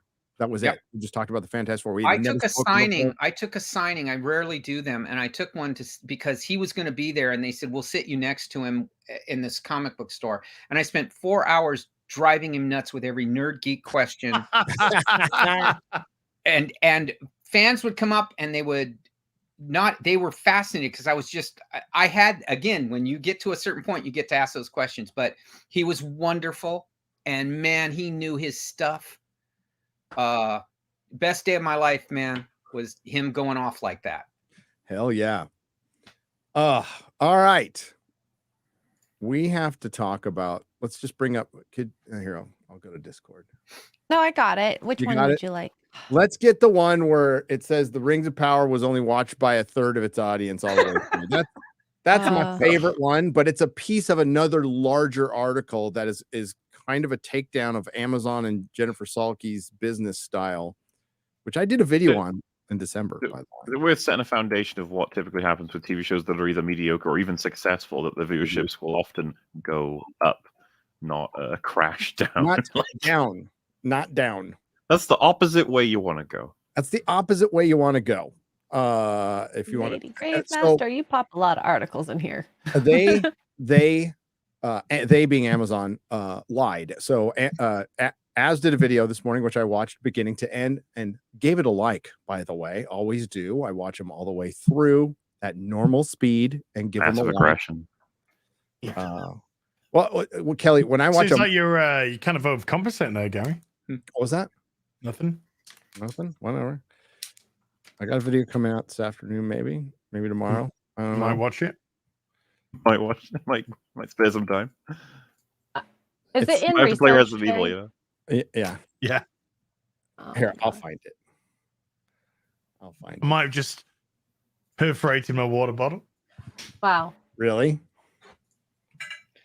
I got one of these because you got one, Gary. Oh, yeah. Oh, I got to find mine. Where is mine? I don't know where mine is. Yeah. I think it's, I got Giorgio Tsoukalos gave it to me because I helped him. He did this to prepare for Ancient Aliens. I didn't even know at the time I knew him. I didn't know he was preparing for it. I just thought, like, there's this weird guy living at one of my friend's house on a mattress on the floor that's surrounded by books and candles. Yeah. And he's like, he was like, Giorgio's a dude, right? He likes the ladies. So he's like, you see him like on Ancient Aliens, but he's a dude. Yeah. He was a really cool dude. So I told him, just, hey, I like this guy, Eric Von Daniken. He's like, that's basically his Jedi master. That's who he learned under. So he's like, I'm putting together this thing. So my friend Kat McLeod shot it, and I lit the interview. He asked me when I just saw him, he's like, do you still have that footage? And I'm all, I do. I actually do have the footage of our first where he's just interviewed by this girl we hired off of Craigslist or whatever. And it's Ancient Aliens, before Ancient Aliens. Yeah. And, it was my very first lighting job. It was like 3-point lighting. And I'm like, I just took this class like last week. Yeah. But I did a good job on it. So, it's weird. And then like a couple of years later, I'm like, oh my God, this guy's blowing up. I'm hearing him on Art Bell and the show's going, this is great, Yeah. And did I get jealous? No, I'm like, dude, I'm so happy for him. Yeah. Like, he was such a cool dude. So you haven't found it? No, I'm searching terms and I cannot find the article. Rings of Power lost 37% of its audience. Yeah, I've been seeing that several times on Twitter, at least. It's everywhere. Here, let's go. Here it is. Here you go. Rings of Power viewers finished. Here's a Yahoo one. IndieWire. This is the one right here. So I'll share it. I will share it once I can get back to my window here. This is always fantastic, isn't it? Boom, boom, boom, boom, boom, boom, boom. There it is. All right. Only 37% of U.S. Rings of Power. Not going to say Lord of the Rings. Viewers finished season 1 report. Amazon has previously called the show its top original. Top original. That's not true. That's not true. Having been viewed, it's just not true. And we've been telling you, remember, audience, you're patently evil if you criticize this show. Oh yeah, absolutely. Oh my God, I forgot about that. Yeah. Don't forget about that. Oh, I remember every single thing they said in every clip. I've got files on this shit. I am ready to go anytime they come up with something like this. And here we are months later. And as you said in your video, is anybody talking about this? Does anybody care about this show? Nope. Do we got an action figure line coming out? Nope. Do we have 1/6 scale figures coming out? Do we have fucking statues, which are the easiest thing to make? Are there? Nope. Are there not of Rings of Power? There's Lord of the Rings statues still coming out. There's Lord of the Rings 1 in 6. 1 in 6 because it's in arts. In arts Aragorn. In arts Gandalf coming out. I guess people like that Lord of the Rings thing, huh? They really like that Peter Jackson. Yeah, they kind of do. Yeah. Oh, I did come across a Screen Rant article. I'll have to find it again. It's I think it's like 5 or 10 ways Rings of Power is better than Peter Jackson's Lord of the Rings. I'm like, shut up. Now you're just trying to piss us off. Yeah. Which they have been doing, I'll be honest with you. Since its premiere last September, God, it feels like years ago. The Rings of Power has been proudly branded a hit by Amazon. Yeah, by Amazon.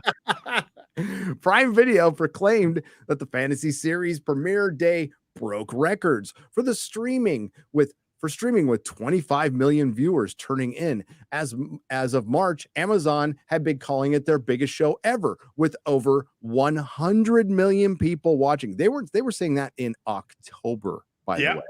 Yeah. Not March, October. So that was a few episodes in. People are tuning in worldwide, but streaming ratings are always nebulous. And a new report is calling the show's success into question. In the United States, only 37% of the viewers who started the Rings of Power actually watched all 8 episodes to completion.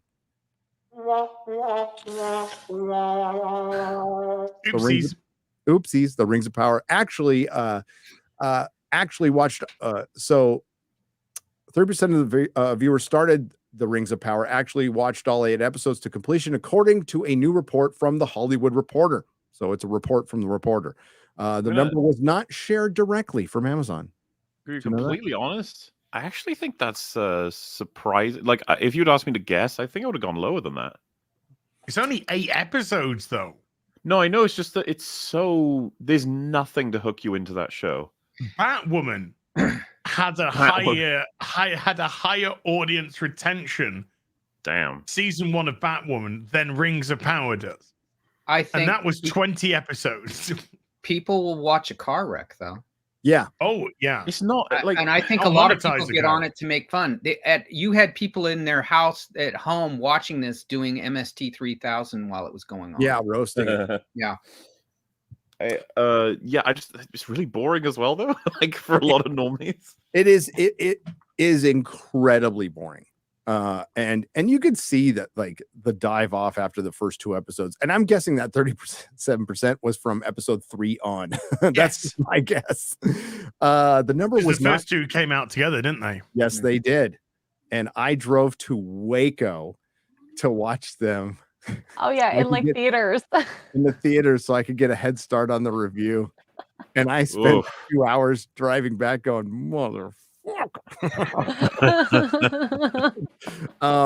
You do a car video. That's what I should have. I should have. It would have been very good because I was not happy. Having though, Gary, Yeah. having seen and spoken to the writers, I can say without question that I am very excited that this is in capable hands. You sound like Mhm. Nerd of the Rings. I don't want to get the wrong channel.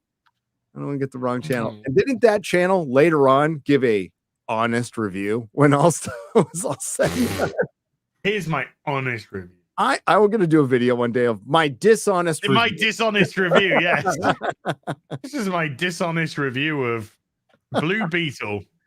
This is the super duper authentic, honest review this time, okay? This time.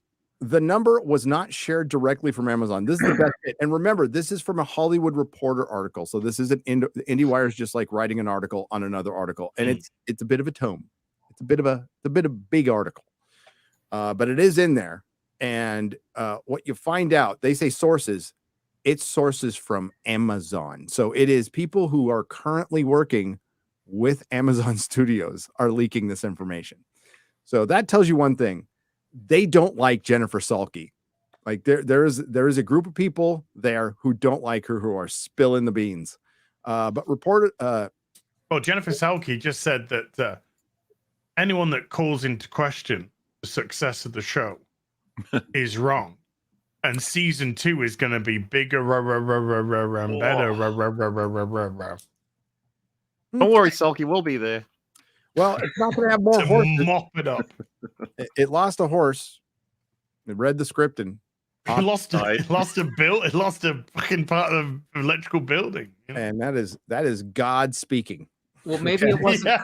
Maybe it wasn't the COVID that. Maybe it wasn't COVID that killed everyone then too. No. You know. I think it's boredom. Boredom in this our script. There is a tempest in there. No. I can be an actor now when I saw that. Yeah. That was just a booster, not a tempest. The number was not shared directly from Amazon, but reportedly came from sources within the organization oversees the completion rate, because you want to have a good completion rate, right? Seriously. Was significantly I love better. completing. Yeah, 38 seconds. 38%. Still complete. Still complete. Yeah. Oh my gosh. Better, but at 45%, less than half of all the viewers were compelled to complete Amazon's Middle-earth adventure. IndieWire has reached out to a representative of Amazon Studios for comment. Admittedly, it's hard to say for certain how these completion rates compare to other shows at Amazon. Otherwise, the streamers that do release viewership metrics never share completion rates for their titles. So success is measured by raw amount of hours audiences watched the show, even in if a few only tuned in for 2 minutes. And that's, we need to, okay, but I'll finish this and then we need to talk about that. That said, according to the Hollywood Reporter story, insiders at Amazon said a 50% completion rate would be viewed as solid, but not spectacular result for an original. So losing half of your audience, it's not solid, spectacular. not spectacular. The way to put it. Yeah. Kinda. That's obviously Disney's approach, telling half of your customers to fuck off. Remember, it's the first season. It's only 8 episodes, and it's a absolutely monumental franchise, which is beloved by hundreds upon hundreds of millions worldwide, and 55% of the international audience, and 63% of the domestic US audience couldn't be asked to finish. This is completely opposite of every metric I was taught in the 90s when we were doing what we were doing. This is exactly opposite of how you deal with reaction. There would have been all hands on deck. How do we fix this and apologize through our work? I don't even understand going forward and saying things like this, because it's double speak as they go. Well, Kelley, in all fairness to them, they did decide to say, hey, look what we've got coming in season 2. Yeah. And then they just showed a bunch of diverse women. And that made me so excited, but not half as excited as my accountant. Didn't they say, like, don't you worry, guys, we'll have more battles in season 2? There's Like, going to be a battle that's going to stem 2 episodes. It's so big. but way to like completely misunderstand what the hell everyone's know. asking for. It's like, I oh know. yes, The battles we've battles, seen that was- suck. They have. That's the thing. Hey, Well, there wasn't even a battle in season 1. There was a skirmish in a peasant village. Oh I yeah, they know. like were Between, running like, away 30 in the people. grass. between like 30 people, and then the orcs like multiplied again for some reason. And let's not forget Mordor was created in an afternoon.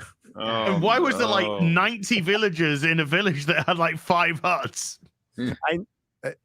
And yeah, why would you send a Numenorian army to go save, I don't know, Middle Earthville? I just Yeah. I'm sorry. And get there in a day. Get there in a day. On 3 Oh, The old boats. man. Do you think when they did this because they didn't have the rights that they thought we'll come up with something better than Tolkien?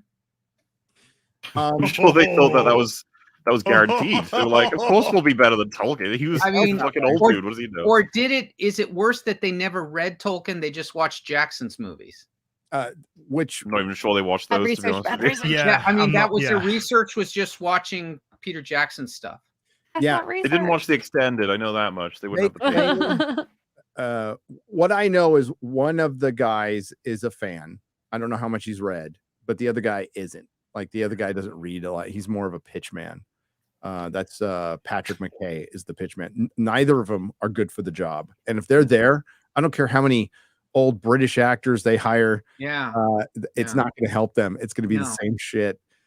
Plus a 2-year gap, like even HBO, that was part of the reason they cut 2 episodes off of House of the Dragon to Greenlight 3 is so they can get the shows out faster because they're harder to make. There's more dragons, but the 2-year break, even with a hit show, is kind of a death knell. Like it's too long. It just doesn't help. Like freaking Mandalorian.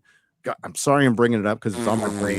Got a little PTSD from watching it, but man, it's the finale of season 2 aired on December 18th, 2020. Wow. That Yeah. long? 2020. So And I'll admit the hype for Mando seemed to be at its height with that episode, and it took them 2 years to. It's either that they took too long to release Mando season 3, or that Boba Fett and Kenobi annihilated the good faith Star Wars TV Yes, shows. and had. yes. And let's I not think there's forget I think there's Pedro, truth to that. Yeah. giving Grace Randolph credit. So Pedro behind the scenes stuff was real. He didn't want to like the helmet was becoming an issue, so now he's just a voice actor. Now he's just a voice actor, and now Katie Sackhoff gets to take her helmet off, which I was laughing so hard. I was like, he must be pissed. Yeah, I don't know how right this is, but somebody said Katie Sackhoff is now running the cult. She's the takes her recruiter. helmet off, yet She's the cultists have to keep their helmets on. Makes How no does sense. that work? Yes, Makes she no watched sense. both Literally, worlds. Blacksmith lady just says, "Shut up, it's fine." And you know what's funny, by the way? I was doing. We record each Sunday, usually the catch up for Open Bar, and Drinker was telling me like he stopped watching the show after episode 3. He got halfway through and gave up, and he said like he already knows that by the time they hit the end of the season, you know, Bo-Katan will be made way more important and blah blah blah than Mando. And I was like, wait, you said you stopped watching in episode 3? And he said, yeah. And I was like, oh, she's already been made more important than it's like by episode 5. She's gonna lead both of the Mandalorian clans and combine them all. She's gonna be the king of the Mandos or some It shit. took I him don't know. 5 episodes. Like you honestly through 5 episodes till the very end, you don't know what the show's about until Bo-Katan gets made the recruiter, basically, and she walks in both worlds. Them Filoni OCs, man, they're crawling all over the Star Wars IP right now. Oh God. We'll watch my video. Anyway. Watch MauLer's coverage. Based on J.R.R. Tolkien's writing. No, it's not. No, none of it No, is it's based not. on any of it. No. They had the rights to the appendices and completely fucking ignored them. Okay. How do you do that? How do you read the appendices and go, everything was laid out there? everything you could do, you could work within that, and no one could criticize or come at you legally because you got the appendices, and there are the names, there are the places, there are the dates. That's how everything happened.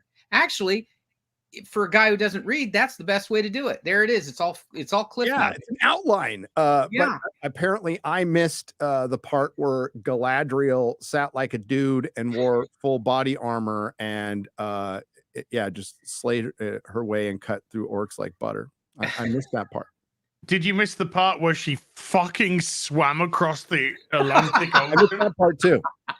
I seem to have missed that part too. Yeah. Did you miss the part where she told the greatest army in Middle Earth how to stab, twist, and gut? I missed that part as well. I also missed the part where I must have skipped over that. Ghostwriters. Numenor was run by a queen regent. So I would have been a bigger fan if I knew she was such a good swimmer. Yeah. If you had like ghostwriters or people on board who are supposed to just fix it up, like script editors, script doctors, sort of thing, I could totally imagine seeing episode 1 of Rings of Power being like, okay, no, just we need to do this again. It's all wrong. I think they had ghost talent. That's what they had. I missed the part where Elrond had sex with a dwarf and, and the dwarf got jealous, and it was like all kinds of sexual tension. But remember, they always, when they weren't sure, went back to the books. Back to the book. Oh yeah, back to the book. Absolutely.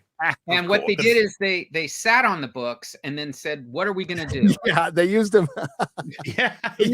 They used them as paperweights for their script written in crayon. Based on J.R.R. Tolkien's writing and then completely ignored. Developed for television by Jar Jar Abrams' disciple, bad reboot disciple J.D. Payne and Patrick McKay. Rings of Power arrived on Amazon just last fall with high expectations from the streamer to be a hit and received largely positive reviews from critics. No, from critics. Well, what the same critics that when they said, now it's over and we can tell the truth. It's dog shit. Oh, I love you, Guardian. I don't. I hate you. You're a fucking rag. But that was the funniest thing I've seen. Shill. Now it's over. We're going to tell. I know. That was so good. That was almost as good as the Charlie's Angels one, which is the best one. Man, this wasn't made for you. Why didn't men see Charlie's Angels? Yeah. Within a week, within like 2 weeks or a week of each other, those headlines, same fucking place. I actually sent. I was on. I don't know why. I was on Digital Spy. One day, and they had. Yeah, sometimes we accidentally fall down these rabbit holes, and they literally had 2 like articles on the side panel contradicting each other, like 20 reasons why such and such is great, and then like a panel below is just like such and such is awful, and here's why. And so I screenshotted it at the time, added Digital Spy on the tweet with the image. And they actually replied and went, "Oh, cheers, we'll shift those. We'll shift those away from each other." I was like, what? Can you shift them away from each other? When you have to tell people what to think, you suck. Yeah. Yep. Either way, that you cannot convince someone to like something they don't like. You can explain why you did it, but you own it, good or bad. You be brave with it. Just be brave. I always commend Joel Schumacher for apologizing for Batman and Robin. Yeah. And God bless him. Raimi apologized for Spider-Man 3. Now he needs to apologize for Doctor Strange. Doctor Strange, yeah. But to Raimi's credit, when people come back and hey, I tried, I failed. It was probably not the best way. Then nothing wrong with that. And then people move on. Yep. We're good. Yeah, we're fine. But when it's specifically you're patently evil, you're racist, you're sexist. When has that ever worked? When has that ever worked? I'd have been fired in 2 seconds if I came out and did that. Yep. There's very. Remember they were charging it up for House of the Dragon, but then they were like, "Oh wait, people like it? Never mind." Yeah. even I'm forgetting the actor's name who played Corlys, but he even walked back some of his stuff. He's all, "Oh, actually, the fans are pretty cool." So yeah. Now that you aren't being racist, because that's what I've been told, we need to play that card. Well, that's why they're adult pretenders, right? because they're being fed. A lot of them are being fed this stuff by their assistants or people at HBO. And like we talked about it, MauLer. We had to stop watching the post show because Miguel Sapochnik was just a fucking idiot. Okay, and then compare his comments to Paddy Constantine's.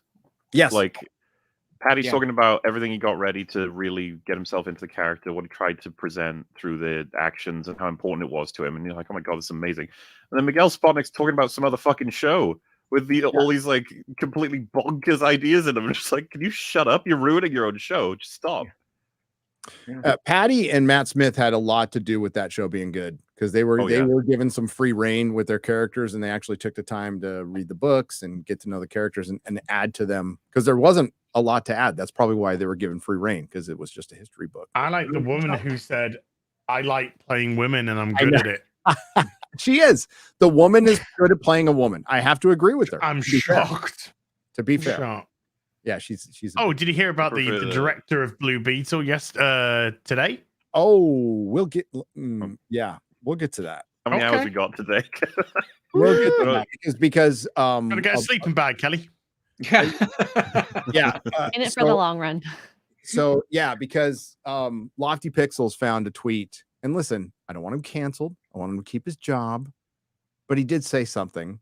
You know, it's back in 2018. It's like, but he went after our boy Ryan. So yeah, we're gonna talk about that. We're gonna talk, and nobody goes after my baby boy. When did he go after Ryan? Somebody posted Ryan correctly saying that they're when. Well, I think we should wait to get into it because I'll play the video. I'll play the video.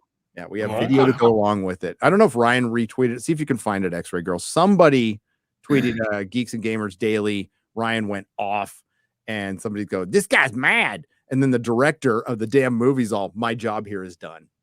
Oh, yeah. You know what? I'll spoil it right now. Yes, it is, because you're fired. Because James Gunn's not working with you, dude. So you're right. Your job is done.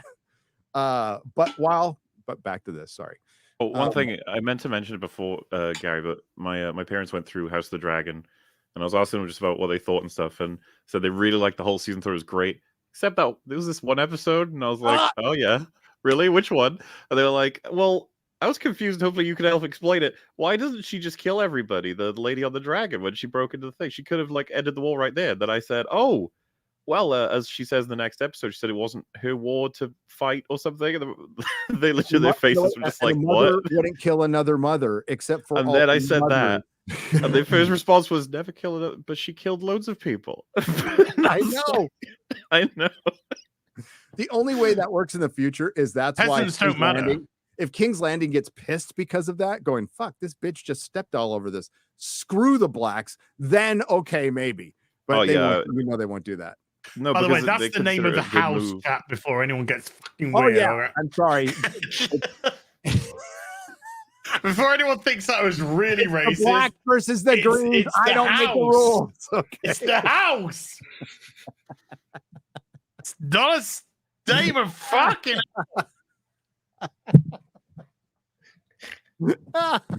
Gary, stop it. Stop it. Where was I? But while the show managed to make it to number 15 on the Nielsen's end of year list, by the way, that's not overall. That is original. Not overall. Didn't even get to the top 50. Originals. Jesus. Yeah. And the parameter of originals is bizarre. Okay. But it's stuff you originally make that isn't license out, but like Netflix kind of games the system too. Let's be real about that. When Nielsen counts minutes watched, Netflix dumps everything all at once, so they're counting everything. And yes, more people are probably currently watching NCIS than any of this original shit at any time. More people are watching The Office, more people are watching Friends, more people. That's just a fact. And they're starting to figure that out. That's why the money is starting to dry up like really fast. Like the money has already dried up. And that's why that other article came out and from the Hollywood Reporter, which is essentially worried that Amazon's going to wake up someday and go, I'm tired of this little hobby, because quite frankly, Amazon Studios is a vanity project. It doesn't make them any money. and it's not important to their overall business, and they could close it tomorrow and they'd probably be more profitable at this point. So it's just funsies right now. I'm okay with that. I'm okay with that too. And Hollywood's very worried that somebody at Amazon someday is just going to go, yeah, we need to shut that down. And, just a money sink at this point. It's like, why?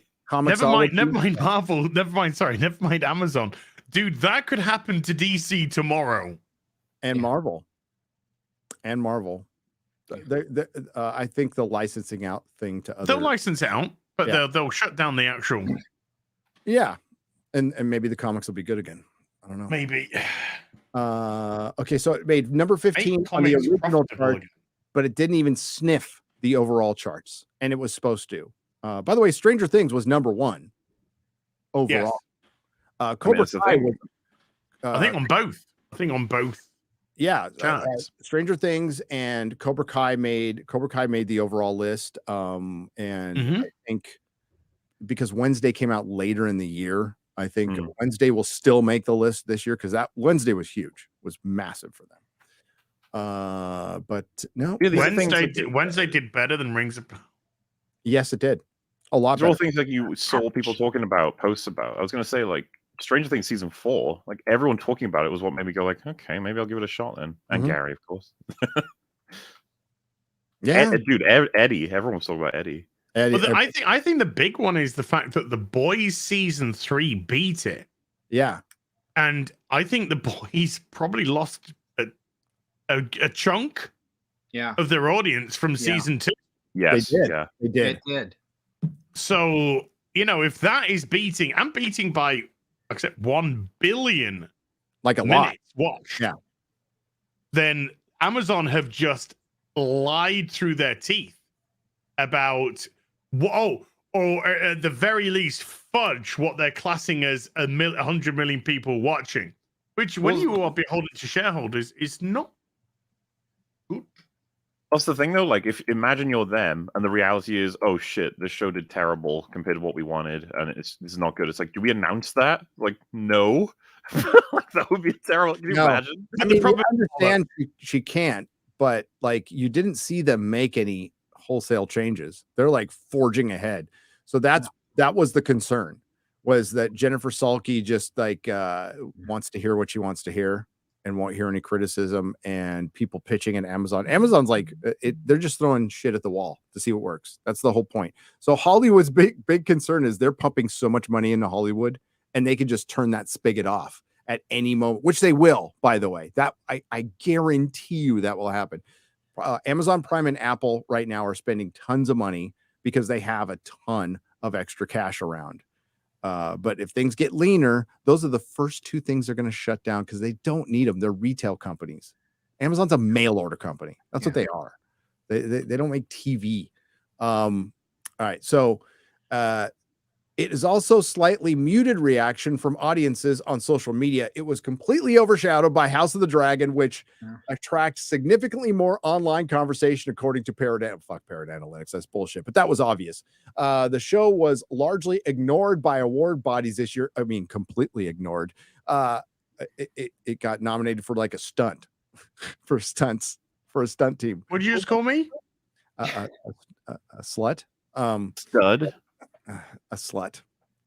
No, the show was also largely ignored by award bodies this year. House of the Dragon, meanwhile, managed a Golden Globe win. That's because it was dog shit. Yep. The revelation of the Rings of Power's completion rate comes as part of a broader story from the Hollywood Reporter about Amazon's struggle to produce a breakout definitive hit for the Prime Video streamer. Sources quoted to the story shared frustration regarding perceived poor decision-making and lack of vision from studio head Jennifer Salke and head of television Vernon Sanders. Yeah, Jennifer Salke, not a good person. Just not. Little backstabbing, you know what. Salke, which is why she probably runs a studio right now, because you got to be really good at that, who quoted in the story claimed that 250 million households across the entire globe receive Prime Video. Yeah, but they don't watch it. They don't give you the numbers of the people who actually watch it, which we have no idea. That is just that's your Prime. That's your Prime members, not your Prime Video, because you get it free with Prime. It's unclear how Amazon tracks Prime Video viewership as opposed to all other overall Prime subscription model. But the company last reported that it had 200 million subscribers in 2021. If they're not reporting it and they're being nebulous about it, it's because they want to hide it. They don't want you to know the real numbers. That's why. When things are a hit, they will tell you. Netflix has no problem telling us that Stranger Things is a massive hit, like all the time. Yeah. But in fairness, they don't have much of a problem saying when something's a failure because they just go, "That's not returning." Yep. Or they'll When you move know the some failures, goalpost. they don't talk about it. They'll move the goalposts because Sandman was a hit, but they delayed and delayed and delayed to see if it would keep streaming because they didn't know if they wanted to go into that expense, even though the show was successful for them. And normally they would have said yes pretty quickly, but they wanted to make sure those numbers were correct. So where you see them actually not lying was in silence, because it went month after month. We're going, well, are you going to do it or not? Well, they had to make sure that these numbers and its impact had really been what it was. And so whenever you hear these snap things like people love it but that's all crap. Yep. I know that they waited, and then finally when they said yes, it bore out the initial findings that they saw it really did do well. And to generate that expense, you don't go in there with people leaving or not watching it all or whatever. They were watching it and they were talking about it. And all of the things that were merchandise to it, Sandman always sells well. Good Lord, did it sell during that in the books. And that it was all new audience. I'll never forget when Sin City came out. I mean, it wasn't the biggest hit in the world. Yeah. But damn, I could not keep the books in print. Like No. they were just gone. They were gone. And then Netflix satisfied the comic book fans. Enough. With Sandman, they satisfied those fans. All you heard was the worst you'll hear is a missed opportunity, but you didn't hear they were wrong or something. Yeah, there'd be stuff where people get upset generally over the margins, but it essentially kept its core atmosphere. Rings of Power didn't. No. Salke also claimed that the Rings of Power was a success in the story, saying that the desire to paint the show as anything less than a success, it's not reflective of any conversation I'm having internally. Is that in her own head? Delusional. People are telling me what I want to hear. Fucking shocker. See, that's the point where it's just like, you're just lying. Like, we know you're lying. Why are you saying that? Like, you don't have to go that far with a lie. You can say, like, oh, things are going okay. Yeah. You don't have to say, like, oh, absolutely by no metric at all, inside, outside, it could be considered not a success. Like, why would you say that? I've already got this bookmarked. I am going to remember this. Yeah. In a year and a half when season 2 comes out. She also said she anticipates the second season of the show currently in production to attract more buzz. That's a huge opportunity for us. The first season required a lot of setting up. All the goodwill you had from Peter Jackson's Lord of the Rings and George J.R.R. Tolkien originally is gone. It's gone. This is going to be a fraction of what was left of the audience. And I mean a very small fraction. This will be a fart in the wind. I promise you. I don't feel like and I know it's anecdotal. I have never met someone who likes this show. Yeah. I've never met one. I will hear I didn't like something, but that was a popular thing. I've heard people even say I didn't like Jackson's Lord of the Rings. They saw it, they watched it, they went through the whole experience. They're few, but they're there. I've never heard anyone say anything about this show. Out in the world, getting coffee, going to the store, having just never. And I know that when they say buzz, it's going to attract buzz. They're not saying good, bad, or bad buzz. They're just saying buzz. Yeah. And I guess now that's ratings. If someone talks about it, they count that. And If you type it in and say something, us talking about it, they'll count that as a rating Yeah, point. Parent Analytics does that. Yeah. Like any interaction. That's why you don't believe them. But back to what they said earlier. A view is now counted. It varies, but like on iPlayer over in your lovely country, MauLer, iPlayer, BBC iPlayer. If somebody watches Doctor Who, do you have iPlayer in New Zealand? Yes. Sure. Okay. If somebody watches Doctor Who for 1 minute, that's a view. They count that as a view. And I know it's different on different streaming services. So that's why this minutes watch thing is such bullshit. So if someone picked up my comic book at a store and put it back down, do I count that as a sale? Yep. That's how some platforms are counting a view right now. If you run across their thumbnail. Well, how rich would I be then? Yeah, right. That's the thing. The money can't lie. Like they can't. No. And then the company, the stockholders, because you can't get away with this forever. That's why I assume you're saying you're going to hold on to all these quotes, because it's going to get. Look at House of the Dragon. Have we been hearing from the House of the Dragon creators? Don't worry, guys. There'll be more battles. Guys, the buzz for season 2 of House of the Dragon will be even better. We'll draw more people in. I'm sure. It's like, no, they're just making it. They're going to make it and then they're going to give it to us because they're like, yeah, we know you like it. Is Roger Corman still alive? Because he should run Rings of Power, and you would get something happening every 10 minutes. You know, he is. I think, yeah, he still is. I would, or at least his philosophy of make something happen. Right. I mean, like something interesting. Yeah. He's 96, but he's still alive. Yeah. Yeah. Anything exploitive, MauLer. Anything to keep them in the seat. Yeah. Not swimming across the ocean. I said before, like the big problem EFAB had with the first few episodes is we were like, there's nothing to really fucking say. It's really empty and crap. But it did crank it up. By the time you got to the creation of Mordor by some hobo, I was like, okay, there's a lot we can talk about here. Just like where they've gone wrong. The Grizz, if I'm going to get your channel name wrong, I'm sorry. He does show reactions, like the people who do the fake reactions. And he just did a Rings of Power one, and it was so good. So it's a compilation of the people who overact, and react to TV shows while they're watching them, and it's pretty funny. It is pretty funny. Dude, that industry, so to speak, blows my mind on YouTube. There's people out there who their reactions, they'll just sit and stare and then play the whole episode, and then the video ends and they monetize that. And they go, oh, like once in a while. Yeah, then you get the people who like every single thing, like Mandalorian, Baby Yoda. Whenever Baby Yoda appears, they go, "Oh my god, it's so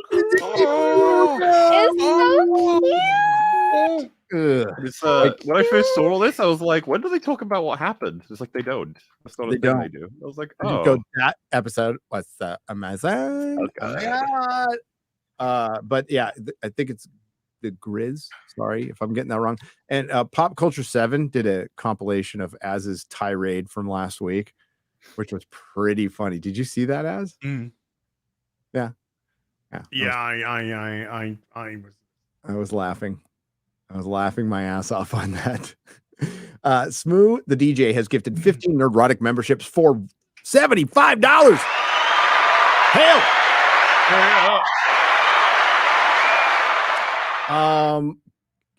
Kelley, how much villain art inspiration did you get from Galadriel's smile on horseback? Possibly the creepiest ever, says Maxim M for £5 I ripped it off as it was happening. I just got out my pad and I realized I'm in the presence of genius. She had the power to turn off TVs. She did. That's pretty powerful. Thorin Parbst. Is that like Pabst Blue Ribbon, but with an R? I'm not sure. For $100. Greetings, Real BBC. What does it take to convince one of you fine gentlemen to watch the show Black Sails? It's not just a pirate show. It's a prequel to Treasure Island and weaves the lore with the real history of the Pirate Republic of Nassau. Gary, you would love it. I started watching it. I didn't hate it, and I just fell out of it. I have the box set, and I started watching, and I fell out, and I didn't hate it. And I have been meaning to get back to it because I like the fella who's the lead, Toby. I know who you're talking about. Yeah. From the Bond movie. From the Bond movie. Yes, I really like that actor. I don't know, his parents were famous. I know that. So, but I really liked his stuff. Now I'm got to go back and watch those. Die Another Day? No, it wasn't the one. Toby Stevens? Toby Stevens. Yes. Robert Stevens' son. The great Robert Stevens. Mm-hmm. Yeah. Press Tiled has gifted 10 Nerdrotic memberships for $50. Hail! Johnny Be Casual for $20. Big snowstorm means I get to be here for the real BBC. Climate change is great. It really is. Thank you for the $20. That climate is always changing. Inakbaman, oh boy, for $60. This is 3 parts. The first comic book my parents bought for me, therefore my first comic book ever, was Batman 497. There were 4 or 5 other cool looking comics on the rack that caught my eye, but when I saw Bane breaking Batman's back, it didn't just catch my eye. I needed to have it. If it was I needed to have it. If it wasn't for your cover, I would have spent much more of my life I would have spent much more of my life collecting Nightfall. Your cover is what led Bane to becoming my favorite comic book villain. Years later, when I had my own, I started to buy comic packs at Toys R Us. I remember those. Yeah, I do too. It was through 3 packs that I discovered Contagion. Your interiors had me equally captivated and terrified by the subject matter. Years later, I discovered my favorite of all your work, the Batman Vampire Trilogy. Hell yeah. You've had an amazing career. Thank you. It's I wish it was planned. I wish I could figure it out, but no, I was lucky. Now, well, you got an opportunity and you made the most of it. That's it. It's lucky to get the opportunity, but you still got to make the most of it. Yeah, you're right. You're right. No Zaku Boy for $50. Who sees into the hearts of men and the undergarments of women? Peeping Tom. Tom is forced to learn what is best in life. Can Tom crush the bust, see the undergarments driven before him, and force the lamentations of Karen the Boobarian? Hey! Is she listening for the manager? Oh my God. Oh my God. All right. So Bob Iger got roasted yesterday. Oopsies. Oh, that's a shame. Oh. Yeah. Some people I don't know how I'm going to get through this. People brought up some stuff. I don't either. Some people brought up some stuff. I guess. Oh, I'm over it. Oh, you're over it? Yeah. Yeah, I'm completely over it. So, I mean, the gist of it all was there was a call in for investors, which there always is, and Clownfish and a lot of people have covered this in the past. I usually don't because I don't give a shit. I think if you're investing in the Disney, I am not an investor. I am not a money guy. I think you're a fucking idiot. I think putting your money into that company makes you an idiot. Sorry. I would sell a stock, but I can't because I don't have any stock. The only time I ever had Disney stock is when they took over Marvel and they forced me. They bought my Marvel stock from me. But I refused because I didn't want to give up my old certificate, which I still have. I still have my Marvel stock certificate, but I don't know where that stock is. Don't really care. I got my certificate. But investing in the Disney, I think, as somebody who's a complete fucking moron and doesn't have, I have some Tesla stock, but I forgot about that. I don't care. I think the stock market's gambling and dumb. I don't do it. I like tangibles. I like property. I like stuff you can touch. I'd say buy a golden age comic book or a silver age comic book if you want to invest in something. Property and comics. Property. Mm-hmm. But so be it. Some people invest. Some people stick with it. I've never been a Disney fan. That's made no secret of that. I liked Disneyland when I was a kid, but I didn't like their animated movies that much. Never was a huge fan. But some investors got through and maybe lied on the screening, whatever they did. They're heroes today. They are fucking heroes because one of them got through and just brought up the like backing the San Francisco men's choir when they in jest said they were coming after our children. Yeah. Did you do that? In jest. Yeah. But they were I thought it was a manifesto. Yeah. And the guy said like he used the word groomers, like in the call. He Good used man. the word He groomer. did. Bless you, sir. You are a hero. Not all heroes wear cape.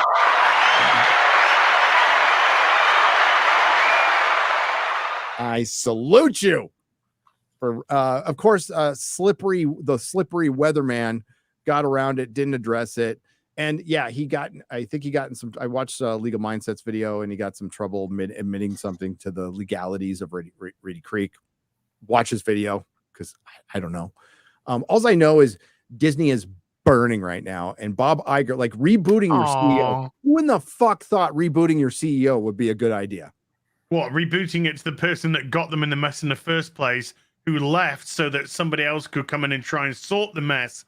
But when he realized there was complete and utter mess, he was booted, and they brought the guy who created all the mess in the first place back. Who could have seen this coming? Right. So he made abundantly clear yesterday that what all of us have been saying for a long time: Disney ain't changing. They will not change. They're Marvel ain't turning around. Lucasfilm ain't turning around. Pixar ain't turning. None of it is turning around. They're going to double down, just like we thought they would do when Iger got in. So nobody's taking Kevin Feige to task. Nobody's taking Kathleen Kennedy to task. She'll fucking leave what she wants to. Kevin Feige's going to do what the hell they want, and they're just going to keep on trucking the way they are. The only difference is there's no Victoria Alonso, who was a pain in the ass. Even if you agree with somebody politically, they can still be a fucking pain in the ass, and they get fired, especially when they call out a CEO. They got rid of Ike Perlmutter. They just needed a Republican scalp to balance out getting rid of Victoria Alonso, and he wasn't doing much anyway. The only one affected that I think might be kind of funny at this point, but ultimately it's sad because I used to love Marvel Comics, but it's dead, is it's getting rolled into Disney proper, the comic publisher. And I just don't think they're going to keep that really expensive. Those offices in New York are expensive. I can see them getting rid of that just like DC did. I remember DC was on, it was 666. What was the address they were on?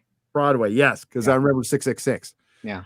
So and that was in all the comics. But yeah, I think Marvel Comics will be affected by this down the road, but they're not big enough to even worry about right now.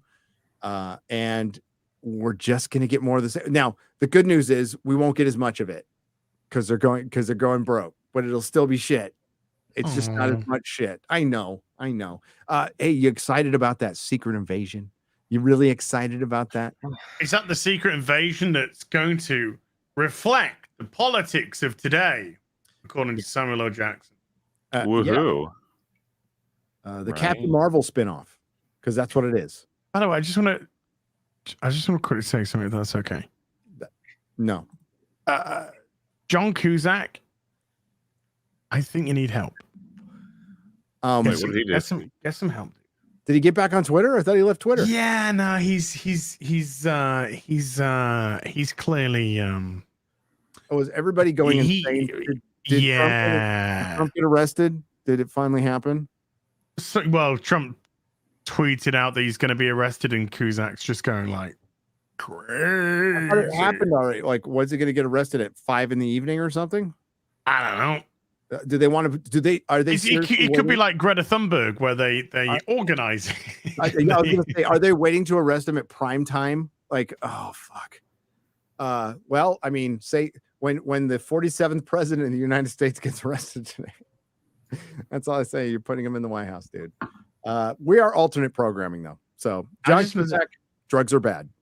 Okay. By the way, drugs are bad. We can gonna reel off some countries where they arrest their political opponents. Cuba, China, Iran, Iran. Russia. Iran. And day. What do these countries have in common with each other? Totalitarianism, authoritarianism, communism. Just throw it in. Has anybody got a banana? Not you. Oh, dude, I got a Republic I of was gonna bananas. say nope. I can't eat it. It's cute and sweet. It's banana. No, they probably aren't. No. Sugary, starchy. Yeah. Starchy, yeah. Acedia Geo for $10. Gary and Az, thank you for turning me on to classic comic books and also manga. Lots of great stories in manga. My wife, on the other hand, does not thank you. Also, hi MauLer. Hello. That's the thing is there are still great comics being made. Kelley just talked about he's doing with Matt Wagner. That's freaking. That's going to be Is that like crowdfunded going through a website? Kickstarter. Okay, cool. But Dark Horse is linked to it in a production way. But no, it's a Kickstarter. Gotcha. Yeah. I used to love Dark Horse. They made great stuff. I did a creator-owned book through them. I really enjoyed their vibe. They didn't overproduce. They made a ton of money translating manga, and they're. I mean, freaking Hellboy was one of my favorite all-time comics. So, good stuff. Okay, but so Disney, we got the Secret Invasion, which is a Captain Marvel spinoff, which is going to be basically Amelia Clark leading Samuel Jackson around. That's my guess. I don't think I'll be wrong because that's pretty much what's happened in every Disney Plus series. So, and they delayed that to June. We don't know when Loki, thankfully, is coming out. I have no idea. Wow, isn't it meant to be linked now to Deadpool? And Deadpool's just hired a fucking She-Hulk writer. Oh, Zeb Wells. I know. Failing upwards. Oh, God. Because remember how good She-Hulk. I forgot about that. With all the Rings of Power and Disney, I forgot that was the first article I popped up on Twitter yesterday was She-Hulk writer and Marvel's writer joins Deadpool 3. Yeah. Not that I had a lot of hope. Wow, they just never learn. Hey, did you hear that apparently Gotham Knights is one of the most in-demand shows that's being watched right now? Sure it is. By channels such as Ass and Disbrew, maybe. Yeah. Yeah. Solely thanks to you two. It might have terrible viewership on the night, but it's one of the most in-demand viewed shows. Good God. Yeah. I'm going to press X to doubt. X to doubt. Disbrew did a very good video on Parrot Analytics. And if you are familiar with my old Star Trek videos, we talked about that a lot. And that's why I was imploring people, like, don't use the Star Trek hashtag. Use RIP Star Trek or fake Trek or whatever you want to use. But don't use Star Trek because it counts. It counts as a interaction, what you were talking about, Kelley. So, it could be good or bad. It's a scam. It's a scam. Yeah. How do they, I mean, I came to Picard 3. I'd given up on Star Trek. And I came to it by word of mouth, not just old-fashioned word of mouth. How do you quantify that? You know, enthusiasm. Where do you measure? Where's the enthusiasm measure on this? Exactly. I mean, they know. They just don't tell us. I mean, I believe this started at the good old Pornhub, but if you watch a video that's been out for over 48 hours or so on YouTube, there's a little wave at the bottom. And that little wave tells you when people liked it, something they replayed. You know, and and then we have access to our analytics here, and they get down to the minute. You can break down anything. We got demographics. We've got absolutely everything. We know what works. We know what doesn't work. And they know this too. My only fear is now, since everything is backwards, will Terry Metalis be punished for being good? He from some, yes. Yeah. From some, yes. That's my fear, is that it's in his just doing what he does. I have no idea anything about the man other than he made great stuff. And I'm very much enjoying it. And I thought I was done. I'd walked away. I'll enjoy my old stuff, enjoy my movies, and I find myself very much anticipating each episode like I used to. And I'm just wondering, are they going to punish him? What you can feel behind that, and you probably know this because you're a good creator with a heart and you put your heart in this stuff, is what I can say. I someday, I hope it all gets out there. That's all I can say. But what I can say is Terry tried. He had no supervision from Alex Kurtzman, nothing. Alex Kurtzman had nothing to do with this series. He's made me a fan again. I missed being a fan. And he's introduced Captain Shaw, who I want his own show. Yeah, Shaw's great. Shaw's brilliant. Todd Stashwick, great actor. I'm telling you right now, I thought that part of me was gone, and that to their whoever, I'm grateful. I love being a fan first. Number one, it's exciting to be a fan. Yes, absolutely. That's why, I mean, like, you know, whether we have our differences, but you'll see MauLer and I gravitate towards the good. Well, all of my friends in the comic books, we did this when we'd meet at the comic book store and get our books, and there would be the argument over Byrne or Perez or all these arguments, but we were all so happy to just be in the same environment, and nobody looked down on anyone and nobody cared. It was just exciting. And I became a fan of things because someone would offer it to, we just talk, but there was nothing personal. That's what fans want. This is what sucks is fans want to share what they have discovered. That's the first instinct of a fan is I need to talk to somebody about this thing I really love. Yes. Well, so many of us were alone with it back then that when you find your own brethren, it's like amazing. So I'm not going to jeopardize my relationship with these people by stupid stuff, but to make me walk away and make my friends walk away from this. No one was watching it. I started seeing it and then started telling my friends, you have to get this, even if it means ordering Paramount Plus. You have to see this to at least let these people know this is you want this. You want more of this. They always talk about the new audience. How about the old audience? And we go get some of them again. Yeah. Well, Star Wars said they don't want their old audience. They're going to create a whole new audience with their tremendous shows. Like Star Wars is dead. Of course it is. It's Star Wars was the biggest movie. Now it's a shitty TV show. It's a category. It's worse than direct-to-video. It's streaming. And, you know, Star Trek didn't learn shit. You know, we got this Picard thing. Now it's been in development there's a lot of, it's Starfleet Academy and other things have been in development and were given the go-ahead a year ago. And they've been trying to get Starfleet, and it's like, it looks fucking awful. It looks like the worst shit possible. So as I said in my review, enjoy Picard season 3. Probably the only thing we're going to get. Yeah. And I agree with you. Yeah. I think it's just, I'm hoping that the powers that be will look at what Metalis has done and how he's creatively handled this and shepherded it and go, well, let's give him something else or let him expand upon it. I just am afraid that sometimes if you prove people wrong, success is a double-edged sword that way. And really money should be the I think I kept a lot of my jobs because I was contrary to a lot of stuff, but it made a lot of money. So they said, all right, we'll give him something else, or we'll keep until I got the notice of more and more people.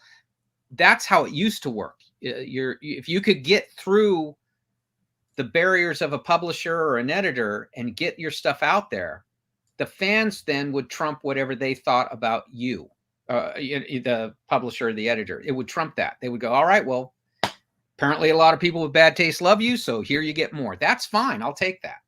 Yeah. But now I don't know if they're going to do that. Well, they're going to say, you're right, because the creator has to stick his neck out, right? Who really tried to reach out to everybody in the fandom, including some of the most critical people, me included, Robert, Dave Cullen, critical drinker, and at least have a very brief conversation, not telling us what to say, but listening to us, listening to the fandom, going, I am just trying to make a Star Trek that the most people possible will like. That's all I'm trying to do. There's no fucking agenda. There's none of this woke shit in there. Now, there's varying degrees of quality, right? And nobody's saying it's the greatest thing ever made, but it's fun, and you could tell there's heart behind it. And when watching it, I know that this is something. When I'm watching, I'm going, I'm going to rewatch this show. Yeah. That's that. A lot of times you watch it and it's disposable, or you see it and you go, okay, but this I'll watch again. This show, I will want to own it. I was on a stream with them, and I'm sure he caught tons of shit for it. And it wasn't like on this channel. It was the Popcast guys, you know, and those guys, they do my shirts. I've known them for a long time. They're good guys. And you know, and I went on, and there was a conversation at time, and a drinker was there too. At times it got awkward, but like, props to him for being on, just being on, because you know he got a bunch of shit. And I've been asked to go on other streams with like other people, and I say no, and it's not like I don't want to talk or anything, but I don't want to get them in trouble, because they will get, which is so fucking stupid and so counterintuitive and so against everything fandom is about, because they'll get in fucking trouble because of 5 idiots on Twitter for even being on a stream with me on another channel. That doesn't make sense when the money flows. When the spice flows, that's what it's all about. Right. Yeah. That's right. So there are people. The spice must keep flowing. Yes. Are willing to talk, and what's getting better, it's going to take time, is it's going to get easier to come out and talk now that Hollywood is actually starting to, way too late, criticize itself and start to do a little self-reflection over their little, you know, hate rage fueled party over the last 5 or 6 years. Yeah. So things are changing. But it's way too little, way too late, and we're still dealing in ifs and buts. Yeah, in a lot of cases, yes. This is just a theory. This is just a hypothesis right now. But you know who isn't going to change? Disney. Oh no, they're going to die on this hill. They're going to die on this fucking hill, and they will die. Good. Been bleeding all over the place the past few months. Yep. I was on with Alexander. I did an interview with Alexander Marshall, our Aussie friend. And it'll be out next week. And she asked me if things are going to change, if things are ultimately going to change. And I guess I had a hard time with that, because I'm like, I can feel things changing, and I think it's going to be the companies that are a little more desperate, that need more money. I think Paramount is starting to figure it out. Like, even I didn't like Dungeons and Dragons, but they opened their fucking film thanking the fans. Yep. Thank you for coming to our movie. They saw Tom Cruise do it with Top Gun. Yeah. First thing he did was say, thank you just for coming here, and we're doing our best. And props to them for that. Yeah. Stop going out in the press and saying you like emasculating men, or Batman is fucking fascist because you're killing your fucking movies. And just say thank you. Just say, we did the best we could. Thank you. That's all you need. Don't be a thin-skinned creator like the director of Blue Beetle, who's obviously extremely thin-skinned, knowing this will probably be his last project. I just don't think they came up the way you come up. Like, you come up through the ranks to where you're used to taking some crap. You know, I think they just get plugged in to where they've never had someone disagree or criticize, or certainly not outside of the bubble of all the of who make YouTube videos and read your comment section. Yeah. Interesting too, because you were saying a bit of what you wanted to put into comics when creating them. You said it was a bit of philosophy in there, and it's just like, how can you be so obsessed with getting the praise if you're not going to welcome in lots of criticism? It makes praise meaningless. It does. Absolutely. And you don't get any better if you don't hear it. Yeah. Yep. But you'd receive criticism from your customer base. Now they're being told, if the customer base criticize you, they're racist, they're a bigot, they're a homophobe, they're a this, that, and the other. And therefore criticism isn't even filtering in, because they're too fucking scared to criticize purse puppies, as boy Zach would say. People have been brought into the industry simply because they are a this demographic or that demographic, They're not shifting Well, comics. The They're not people selling them. telling you that are telling you that as the water comes up and over their Oh, head. yeah. I mean, it's like they're not even aware that the ship sunk, because you can see it with diminishing sales and diminishing excitement about the work, about the books, people talking about stuff. I mean, I say that as a fan. I don't say that as doing this. That's just how I receive this stuff. All of this stuff is emotion. We receive it with emotion, so it has to be created with emotion. Any other thing, it's fake. So when Lucas is doing Star Wars, he loves it, and you bang, you see it. Or Raiders, bang, you see it. If the risk taking is anywhere, it's from this emotion. That was Ray Bradbury's great thing. It is created with it, so receive it. You cannot criticize that emotion. Any other thing, wrong. Any other motivation, wrong. And especially in genre stuff. Because we're here dealing with slings and arrows for liking it on the school bus with my comic or my, whatever. It's just, you go through your life loving this stuff and defending it. And then when you're betrayed by the very people making it. Yeah. It's the worst. And it's because they got away, especially in comics, but it's happening in film too. Comics was just a precursor. Gary, I'm not against them trying. Just admit when it didn't work. Exactly. No, and they used to do that. I'm all for that. I'm the last guy to say let's do it like we always did it. I'm saying the opposite. I'm saying let's do it, but pivot when it goes wrong. When it goes wrong, absolutely. Nobody's saying don't try things. I will do anything. I have a good relationship working with DC because I always do this. I don't go in there and tell them this, and I'll try it. And if it doesn't work, I'll say I don't think it works. Okay. But and there is that there, but you don't want outside stuff to affect you that has nothing to do with a fan's enjoyment of the work. Yep. But they're trying so desperate to push certain characters that I pushed a very different style, which was okay. So you can do that, but I didn't go in there and call anyone who didn't like it an idiot. Yeah. The last thing I would do is that, and criticism focuses you. Some of it you say, yeah, we better change. Other you say, I think this is working. We just got to let them catch up. The time for catch up is over. You can see it. How many times has Captain Marvel been cancelled now? They grew up with a comic book artist and they're reading manga. Yeah. Because they keep, as just mentioned, they keep canceling things and rebooting them. Or in the Hollywood world, 5-6 years ago, Star Trek Discovery would have been canceled on its second season. This stuff would have been shut down, but they can't. And that Amazon article yesterday, they talked about Peripheral, which is from Lisa Joy and Chris Nolan. Yeah. And it got a second season, even though nobody watched it. And the reason it got a second season is because they were worried about pissing off Lisa Joy and Jonathan Nolan.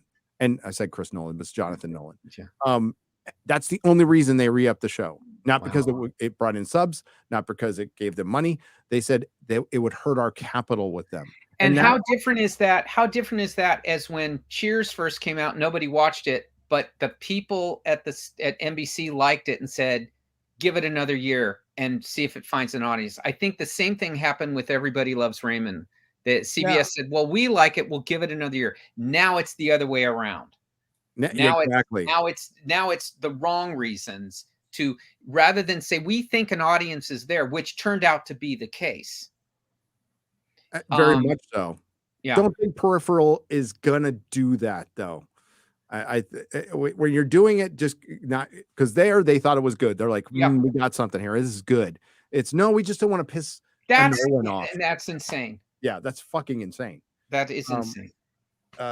Enoch Bauman, abuser of Streamlabs. Thank you for the $20. Sorry about all the typos. Are you apologizing to me? I don't even know how to spell. Enoch Bauman. I could barely read. Yeah. You don't need to apologize. I love you. Speaking of somebody I love unconditionally, is Mikey Gussler in 2 parts for $20. Hey, Mikey. As MauLer. Did you see the Did you see the Forbes article attacking Resident Evil 4 fans for harassing the voice actress for Ada Wong? He even put fans in quotes. Also, Gary, did you see the comparison Iger made? Yes, we'll talk about that. I didn't attack no Ada Wong actress. I said that I think the Ada Wong actress is not good. Not good. The voice doesn't I'll matter. double down. I think she's terrible. At the actress, we're allowed to criticize. Yeah, of course. There's nothing to, like. We used to be able to do that, and this is the thing. I've not seen the evidence yet. Not that I've looked for it extensively, but I've not seen anyone who actually said like horrible things to her. I'm hoping we're not dealing with a situation where someone said, "I think you're a bad actress. I think this is a bad voice acting thing." And then someone else says it, someone else says it, and she says harassment. I hope it's not that, because that would suck. But I actually watched a video yesterday where they took the original voice actress from Resident Evil 4 and they inserted her dialogue into the remake of it. Holy shit, it was so much better. And just to clarify, when I say I hope it's not that, what I mean is that would be nothing. So that's nothing to complain about, right? Like people saying you're bad at voice acting, that should be part of the course as a voice actor. However, if people are doing like horrible things, like saying all kinds of insane nonsense, whatever, it's like, don't do that. Leave them alone. They're just a voice actress. They don't need to be. Well, it's like with Reva in Obi-Wan. Yeah. She did a bad job at the show. Yeah. Terrible. That's all. She did an awful, terrible job. She was put in a bad position, probably by Lucasfilm, using her as a purse puppy. But none of us said go after her. That's ridiculous. No, never go after somebody, but don't be afraid to criticize. Yep. Because the moment that you're afraid to criticize, you're self-censoring. You're self-censoring. Well, I love Resident Evil 4 Remake. I think it's an absolutely fantastic game. I love the changes that they've made. I love the I love the theme, the mood, the whole gameplay, the whole job lot. The one thing that really stuck out as a negative was the Ada Wong voice actress. Just watch everyone's streams. The second she first starts talking, everyone's like, wait, what? And it's, just to give people an idea, she just delivers everything deadpan. So instead of like, "Hey Leon, let's go," it'll be like, "Hey Leon, let's go." Hey Leon, don't mind if I just leave now. Make sure to say Bill, Leon. And Mikey Gessler, he's got a second part, sir. I'm going to read that and then get back to his last question there. So for $10 more, he said, Gary, did you see the Deadline article where J.K. Rowling will produce a Harry Potter reboot on HBO Max? Yes. And you knew this was coming because they need to make money. I think this could go horribly, horribly wrong, though. Like, just could be horribly wrong. If they approach it and they're just going to recast it. They're going to gender swap, and it's going to be terrible. But apparently one season will cover one book. There would have been a time I loved this idea. Absolutely adored this idea. I said they should have done a BBC radio show for Harry Potter. A full cast radio show. That would be fucking awesome. They did it with the Lord of the Rings, and it's still great. It's still great. It's one of the greatest radio shows ever. Michael Horton is my Gandalf still. Yeah. Oh God, yes. Ian Holm, Brian Sibley, who's still around, who just edited a Tolkien book. Great stuff, and some of the best sound work ever. And it was just and if you like, there's so few pictures of the recording or anything of it. It's so I had my kids, I played for them each like chapter or whatever when they were children, to just because before they could really read, to get into it, and they loved it. It's I listen to it like 3 or 4 times a year. Me too. Yeah, me too. This is the video. This is a scene in the game where Leon is on his own and he meets Ada for the first time in 6 years since the Raccoon City incident. But the current actress, MauLer will be appreciative of this. The current actress's lines have been removed, and they've put the lines in from the original. Is it worth showing these guys the original first, as in the original from the remake? Okay, I could do that. Let me just contrasting. While you're looking that up, let me finish. Yeah. Real quick. So, also, Mikey, I love you. Also, did you see the Barbie trailer? It looks good. I'm like, I saw the Barbie trailer. I'm not into Barbie, but my wife really loved it. And if they lean into, if it's silly and funny, it could be good. Simu Liu is perfectly cast. This is the one fucking movie where he's perfectly cast. I was gonna say he is As a awesome. plastic, dickless actor. Yeah. He is perfectly cast. But He's playing himself in real life, essentially. basically. Yes. So to the Iger's comparison, while as is still look at what I got they're it. speaking of is when they were calling out, hey, Disney grooming, and why are you for the parental rights bill that basically wants to teach sexuality of gay or straight to third graders, second graders, first graders, and kindergartners. I think a reasonable person would go, that's probably not a good idea. Not a good idea. Leave Not a kids good idea. alone. They don't know how to tie their fucking shoes. Okay. Not a good idea, but they leaned into that. And Bob Iger equated what Disney is doing to the civil rights movement of the 60s, which, whoa. I mean, fucking whoa. So he thinks the weatherman thinks an awfully lot of himself. This guy does iron his jeans, okay, which I think is super gay. But I got creases right down the middle. Ooh. If I was from, I'll just say, I bet you some people heard that and went, what the fuck? They don't want to be criticized. If they throw the word civil rights in it, it says, so you won't criticize me anymore. Exactly. I think somebody went like this. Hold up. Wait a minute. Something ain't right. I think somebody went like that because I'd do that. That's fucking, that is sheer fucking hubris of Bob Iger. I am so happy he came back, guys. I am so happy he came back to preside over his own failures. It is going to be a really fun year. I can't wait for the Marvels to come. I'm going to have a Marvels watch party. Fuck it. Let's do it. Let's have a Marvels watch party. I have to admit, I'm kind of looking forward to that. I mean, I'm looking forward to the videos. At a certain point, it does become if you could watch it though, Gary, with a laugh track, if you could have your laugh track at the same time, and then you hit the laugh track at anything that that they take as serious or important, that women get things done. There's some guys on YouTube who have done that, and I'm pretty sure they did it with Captain Marvel. I can't remember who, and you're right, it was freaking genius. It's wonderful. Well, I'm gonna watch every second of EFAN. I have to admit, I'm looking forward to Critical Drinkers videos. Yeah. Ryan's 97 videos. The Rings of Power videos you guys all did was as delightful and fun, just viewing pleasure as I ever had. Thank you. I have to say, I can't get out of my head your pronunciations. I mean that. I mean, it became a thing that was like, what do they call it? Must watch TV or whatever. I mean, I knew I couldn't get through it. I went though from so excited when I first heard the announcement. I didn't know any details. I went, oh man, stuff from the Silmarillion, stuff from the Second Age. This is my heart. And as it got closer, you started going, you go through that phase. Well, maybe, okay, that part, I'll accept that, and then that first 10 minutes, I was out. Yeah. It happens. All I had to staunch the bleeding was everybody's reaction. So I knew I wasn't alone. Cathartic. So through we got a little window to what was going to happen. Okay. Can't say who, but they know who they are and they know we love them. Yeah. We love them.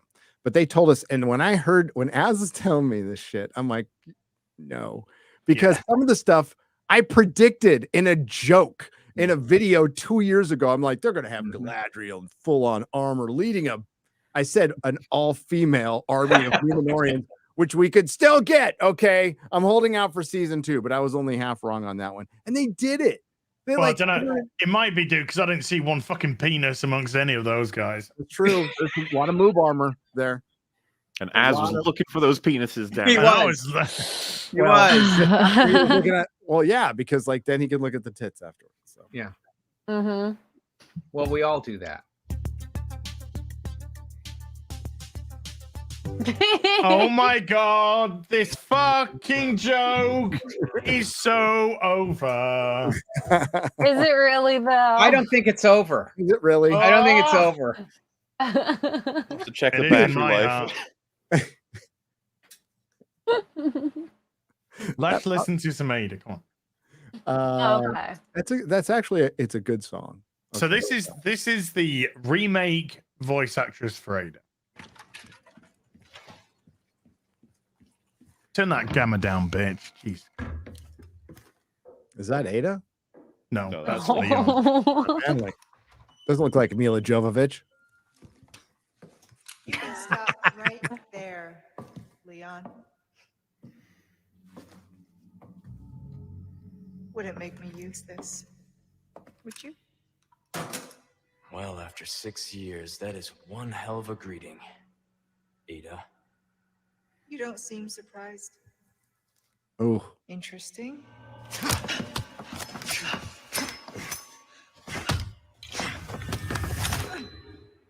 Try using knives next time.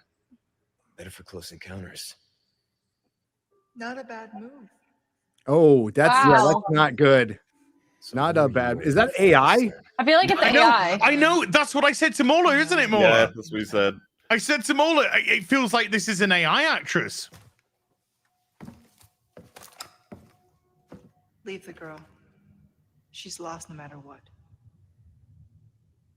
You walk away now, and who knows? Maybe you'll live to meet me again. And then I might get you that greeting you were looking for. Oh. You think I'm gonna give up that Ooh. easy? Okay, Okay. So I got the idea. got the idea. Right. Now I'm going to play the same scene from the game, but this time it's going to be the original voice actor doing the Ada lines.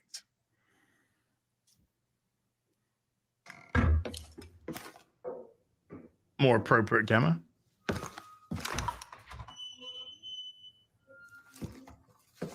Put your hands where I can see them. Put them up now.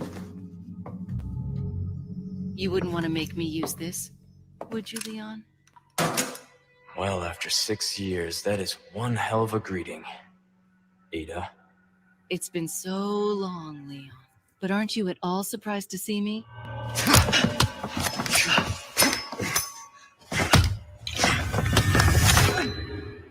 Try using knives next time. Better for close encounters. Not a bad move. Very smooth. So who are you working for this time? Oh, Leon. You know I don't kiss and tell. Yeah, it's better. Way better.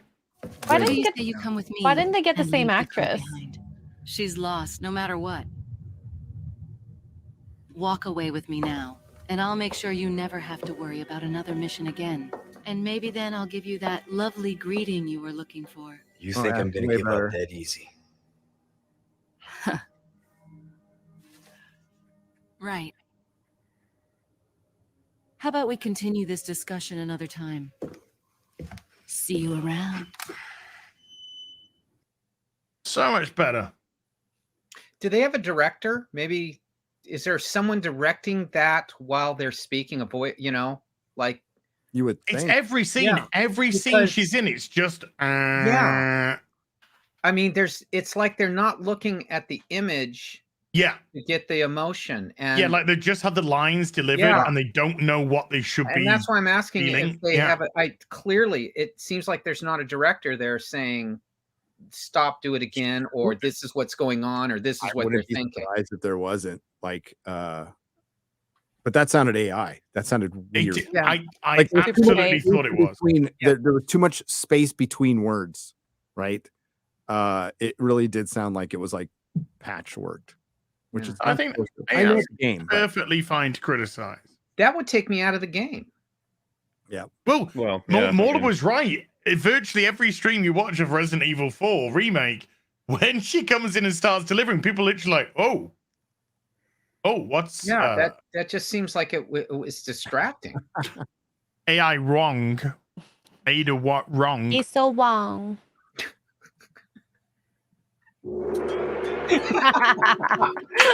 It's too long. Okay, no more. How we are? How you doing? How you doing? How you doing? So yeah, Butter. Bob She, Iger. just Go on. just a bit of bonus information. She had voiced Ada Wong before, as she was in Welcome to Raccoon City. I guess that's one of the animated movies. I No, haven't seen it. Welcome to Raccoon City was the last live action. Was it? That was that live Oh. action show with the late. No. It was the Leon Singh Kennedy one where they turned Oh. Leon into an Indian. Oh, that was the movie, right? Or was Yeah, it- Welcome to okay, Raccoon. there was a Oh, show okay. and there was a movie, and neither of them had Mila Jovovich, so I didn't give a shit. A movie that had a budget of think of 50 million still managed to lose money. Mila's Ooh. still in my 5. She's still an 11. I love Mila Jovovich. Okay. Yeah. I'm not going to apologize for that, chat. And you don't have to. Apologize. You They never ruined have to. Resident Never. Evil, Gary. Don't you care? I got a 1/6 scale from that Resident Evil because I have some someday I'm going to make it into a Lilu custom because they haven't made a 1/6 scale Lilu for some fucking reason. Nobody's like thought to do that. Which makes no fucking sense. Multipass. Multipass. They almost had a toy line. It was who was it? Who was the toy line, chat? The name is on the tip of my tongue. They've done alien stuff, they've done horror stuff, and they did Matrix stuff. Can't remember the name of the toy line right now, but they had it ready to go and they canceled it last minute. Playmates? No, not Playmates. No, not that bad. The chat will know somewhere. It was so long ago. NECA? Yes, thank you. NECA. Thanks, Chat. The Iron Omega for $20. Hail, Real BBC crew and the great Kelley Jones. I would love to see Kelly's take on characters in the Warhammer 40K universe. Grim Dark Wow. artists tackling the Grim Dark universe. Great stream. That'd be fun. Yeah. I could do that. Yeah, you could draw cats. You could draw fucking anything. Yeah. Cats was that was the bar. All right, Lilu Dallas Multipass. I love that movie so much. I remember I walked out of it. It wasn't a big hit, but me and my friend like walked out and said, that was fucking awesome. That was like one of the best movies. It had like such a unique view of the future. Yeah, it mixed in some Blade Runner, but it was just fun. It was because all the sci-fi was just dystopian, in the fucking dark, post-apocalyptic, and this one was like bright and fun. Yeah. And I love that fucking movie so much. Gary, I hunted for Galadriel's dick and I found it. It says Kate C K aka Snake plush kitten for $10. That's a good one. That is a good one. I hunted, Rob. I hunted for Tobey Maguire's dick. Why didn't you hunt for some integrity instead, Campy? Oh no. Rob is free. I think Campia is sponsoring him for a couple of months, but Robert Meyer Burnett is on his own, and I think that is great for him. I think Robert is a good man, and I think he will do very, very, very good things. And yeah, and you might see him at the Vegas meetup. So Vegas meet. Oh, I'm supposed to announce something. Oh. Hang on. All right. Want me to read a super chat in the meantime? You read a super chat, and no, it's okay. I just got to get the link. Okay, Boomer. I'm a boomer. Well, they sent me the message at 1:30 a.m. and I responded when I woke up before I had coffee at 7. I fell for a fucking April Fool joke the other day. I was so pissed at myself because I look at Twitter right when I woke up, and Stig, fuck you, Stig, you got me. I saw a tweet of George R. R. Martin is writing like Wins a Winner and Dance Dream of Spring back to back, and I went, what? And then I went like 20 minutes later, oh fuck, it's April 1st. Fuck. Fell for it. I fell for it. You got me, Stig, you son of a bitch. Hang on. I got it. Is there a link? Oh, there it is. Okay. I'm gonna type this link for you. You read a super chat, please. Okay. Andrew Matthews for £5 show Kelly the Peeping Tom covers, which I do have them queued up. Okay, so we got to give Kelley background on Peeping Tom. He probably doesn't know what we're talking about. True. So through our wonderful chat and super chats, we have built this character, this comic book character called Peeping Tom, and his power is he can see through women's clothing, but all he wants to do is look at boobs. But he unintentionally solves crimes through his power and his desire to look at boobs. And his sidekick is X-Ray Girl, and back in the old days, X-Ray Girl only was allowed 9 words. 9 words. So I would be like words. mid-sentence and it'd be like cut off. Yeah, but these comic book covers are fucking rad. They're They so are. good. They are. Yeah. So he can't look at his sidekick girl then, right? That we should make that. Like, yes, if you look, so he tries to evade his eyes because he actually respects X-Ray Girl. That I was going to say, does he have like reverse? You can tell this is fiction. Yeah. Yep, I was about to say, as respect.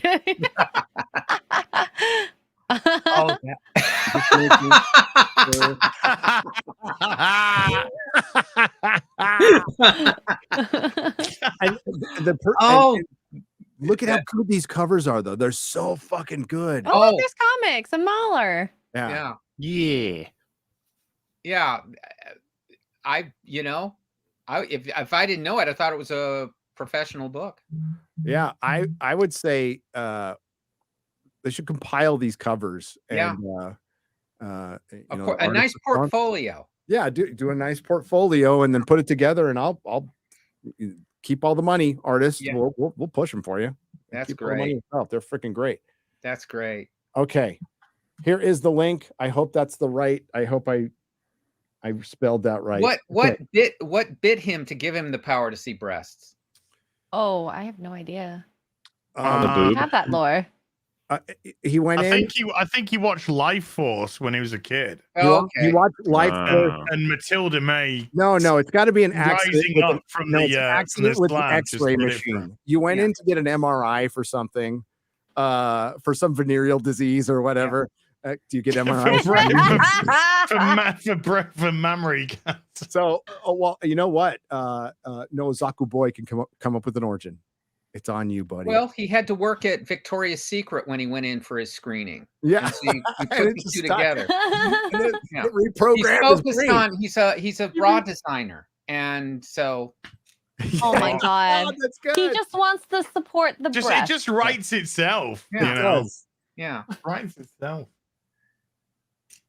So he can use his power for good. He can. I'm telling you, we can make this. Or be a pervert. So, our good friends at the Popcast, who do mixed tees and my T-shirts, and they're also my buddies, are doing all 10 episodes of Star Trek Picard season 3 in a theater. And this is in conjunction with Salty Nerd podcast too. So I want to say, I think it's actually, I think they're putting it on. So I saw Matthew Kadish talking about, not entirely sure who's putting it on. One of the pretty sure it's Matthew Kadish, who's a good guy. James Mangold does not like him, but I do. Oh yeah. You get to watch. This is the Tuesday before our meetup. You can go. I'm going to be at. I can't be at all 10 episodes, but I'll be at the last couple for sure. So I'll be there. I'll be there in capacity, and Robert will be there too. And I'm trying to get X-Ray Girl and Quarter Black in. Guys, can you hook up? I fly in. So it's all 10 episodes of Picard season 3 in a theater the day before our meetup. Are they going to put out the soundtrack? Yes, they already have. They did a vinyl version that sold out really quick, but they're going to do another one. Yeah, they're going to do another one, but yes, they are releasing the soundtrack. I may have it, and it's freaking beautiful. And I got to get that. That so knocked me out right out of the gate that there was a soundtrack again, used appropriately and powerful. Yeah. Yes. So this is a private charity event. I believe the tickets are $75. I could be wrong. Right here, $75. Well, that's totally worth it. It's nonprofit. It's going for charity. And Terry Metalis is going to be there. Oh, Truck Against ALS is the charity. There you go. Nice. I would shake Metalis's hand. He's a rare good one. Not while he's taking a piss though. You know what? That would not bother me. I'm so happy to have a Trek show. Hey, it didn't bother that guy at the Reverend Horton Cheese show I was at. I was in there taking a piss in an empty bathroom, walks right up next to me and goes, "What's up, Nerdrotic?" Come on. Nope. Hey. My heroes can get some urine on me. It's okay. Wow. Okay. Wow. Now that's love right there. Kelley Jones into water sports. Got it. Wow. You just have to make a show or a comic or a book I love. Right. Okay. I'm gonna read a couple more. And then I'll give you guys an out if you need an out.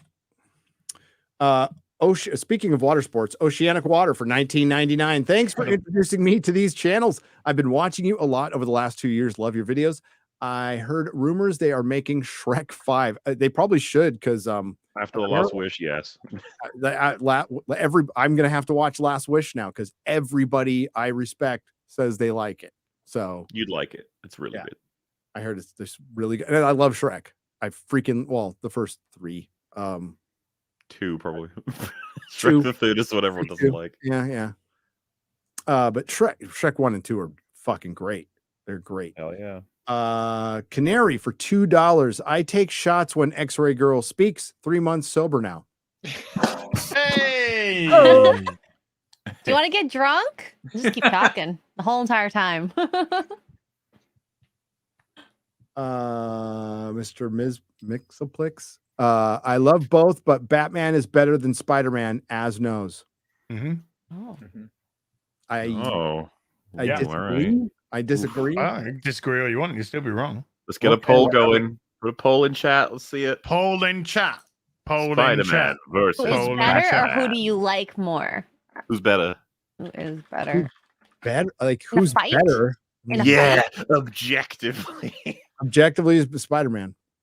If I had to pick, that's tough. I would say Ditko Spider-Man. I still reread those as epic as Lord of the Rings. Wait, you said who's better in a fight? Who's better in general? Those still Or those better still in are general. ahead of their time. They are. Mhm. So his I'm on Doctor one. Strange work was crazy good. Um, It's who you like better. It's all right. It is. I just picked up Spider-Man first. That's all. That was simply it. He was on the. No, electric company. I spent as a kid original issues and reprints. I was like 75 or 76 until I could find the first 38 or so that he did. Ditko did. Best summer of my life. I read one of those every day, one issue at a time, and I was reading the first time I ever read Lord of the Rings. That was a perfect summer. It's like a good disease you catch. It never left me, and I still think of that. Like, man, I envy people the first time they read these things. I know. It changes your life.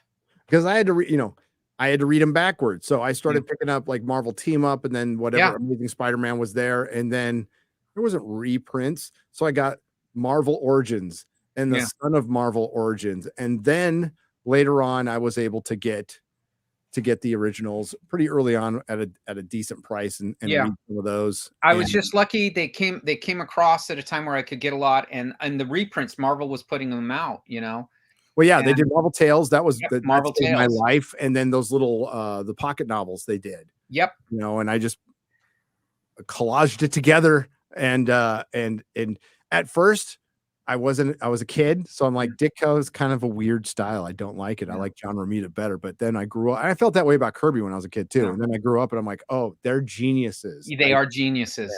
They are geniuses. I I always think of Ditko as Spider-Man. That I just, no matter how long time has went, it's still the guy. Died alone. Yeah. So sad. But he was an eccentric guy. The definition of eccentric. Yep. Jason Sandberg for $10. Gary, check out Jupiter. I did. I saw him on a stream and I looked at the book. Looks good. Love to talk to you about it and share favorite Art Bell memories. Hail to the chat. Go and go X-Ray Girl. Get out of Canada. Get out of Canada, says Jason Sandberg. So I did check it out. For $5 more. Kelley, your work is high caliber and distinctive. Love it. Thank you. Thank you.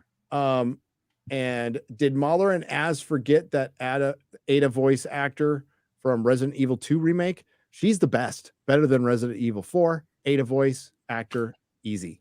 Yeah. I mean, yeah, the voice actress who did Ada in Resident Evil 2 remake was great. I had no problems with that at all. I think one of the reasons why I was like, oh, was the fact that she wasn't voice acting Ada in this one, and that was considering how fucking flat that actress came across. Yeah, That's not an Asian woman joke. Wow.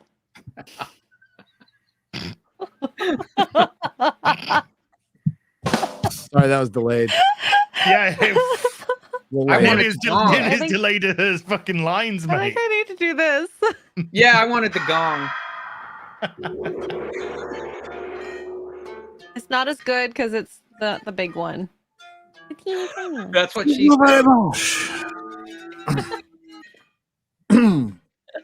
Storyman Jack, what's up, brother? For $9.99 says, this is why I write my own stuff and will not ever sell creative control. Don't, if you don't need to. Right, like nobody's watching. And what did Kelley say and others? Have fun. Have fun. Yeah. I tell people, like, when they do the YouTube thing, just have fun. Yeah. See what happens later. I was having fun talking to my friends. This was years ago, and nobody was watching. Nobody was listening. Didn't care. I took this shit seriously too. I'd get home from work and I'd edit up everything. We get thumbnails together with like 3 views, and I'm like, fine, don't care, don't give a shit. And yeah, it's fun.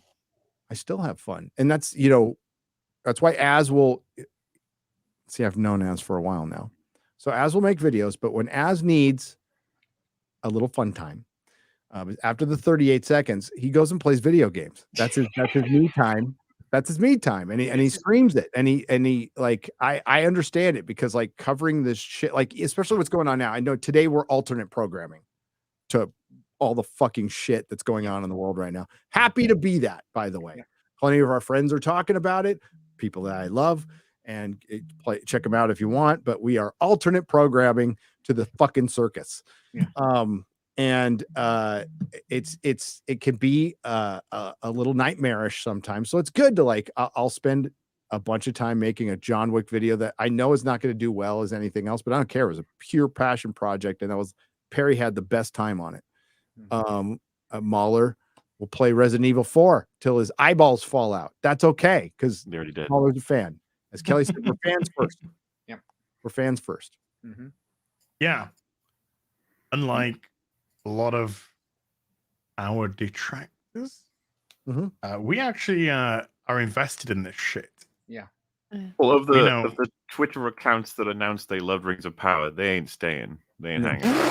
They're already gone. They moved on to the next thing. Or yesterday, my favorite thing is when the Wiki Warriors come after me for comic books, even ones I don't even like that much, like Blue Beetle. And I called him Discount Spider-Man, and they're like, "That's a terrible description." I was like, I have some news for you, random person on Twitter. That's how he was pitched. Yeah. To Warner Brothers. Yeah. Yes. And I'm not kidding. Yeah. Jesus Christ, did you watch the trailer? For fuck's sake. When they say like, "Oh, Gary, has he even read comics?" It's always like, "Oh God." I'll tell you, I didn't finish Blue Beetle because I didn't like the comic. The art was fine; it was very competently put together, but I don't like the character. I wasn't that into Jaime Reyes. I'm more of a Ted Kord guy, and I felt like it was what it was, like a gender swap, and it looked like a discount Iron Spider Boy, which is exactly what it is. Ted Kord, Blue Beetle. Like the comic, good for you. It never sold very well. It never sold very well. It's not that big of a character. This is a Z-list character. And quite frankly, a character that's better as Ted Kord and better when he's teamed up with Booster Gold. End of story. Yep. That JLA run, Justice League run with Blue Beetle and and Booster Gold, and then he had the Fire and Ice joined in. Yeah, Like, that is classic just shit. Yes. Beautiful. Okay, They made me love the characters. The writing was so Yes. good. They made me love that the was character. such a phenomenal book. By the way, I have, like you, as I have comics in storage. That run is in my house. It's in my house, so I can go read it. Yeah. One punch. The old Guy Gardner. That was so good. One punch. You know, it's okay. Bad story, but I'm going to tell it anyway. The first one of those I got, I stole from a grocery store. I was homeless and I needed something to read. So I went and I shoplifted it from, what's the statute of limitations in California? It's all right. You're fine. It was, yeah. Walk out. Yeah. It was less than $900. You find. Yeah, you're free. I shoplifted it in California and read it under a tree. Predane Chronicles for 20 British pounds. That's proper money. Evening all. Desperately exciting news of drag queen and who I know. RTD's casting policy. There's just too much to talk about today. Seem to be centered on making a tiny but loud blue hair Twitter brigade. As one wokey Twitterer said, I am loving the queerness. Wait. I'm loving the queerness. That's all that's been cast in it so far. Shooty Gatwa, Jinx Monsoon, 18-year-old. Yeah, and Rose, the daughter of Donna, is actually Guy. So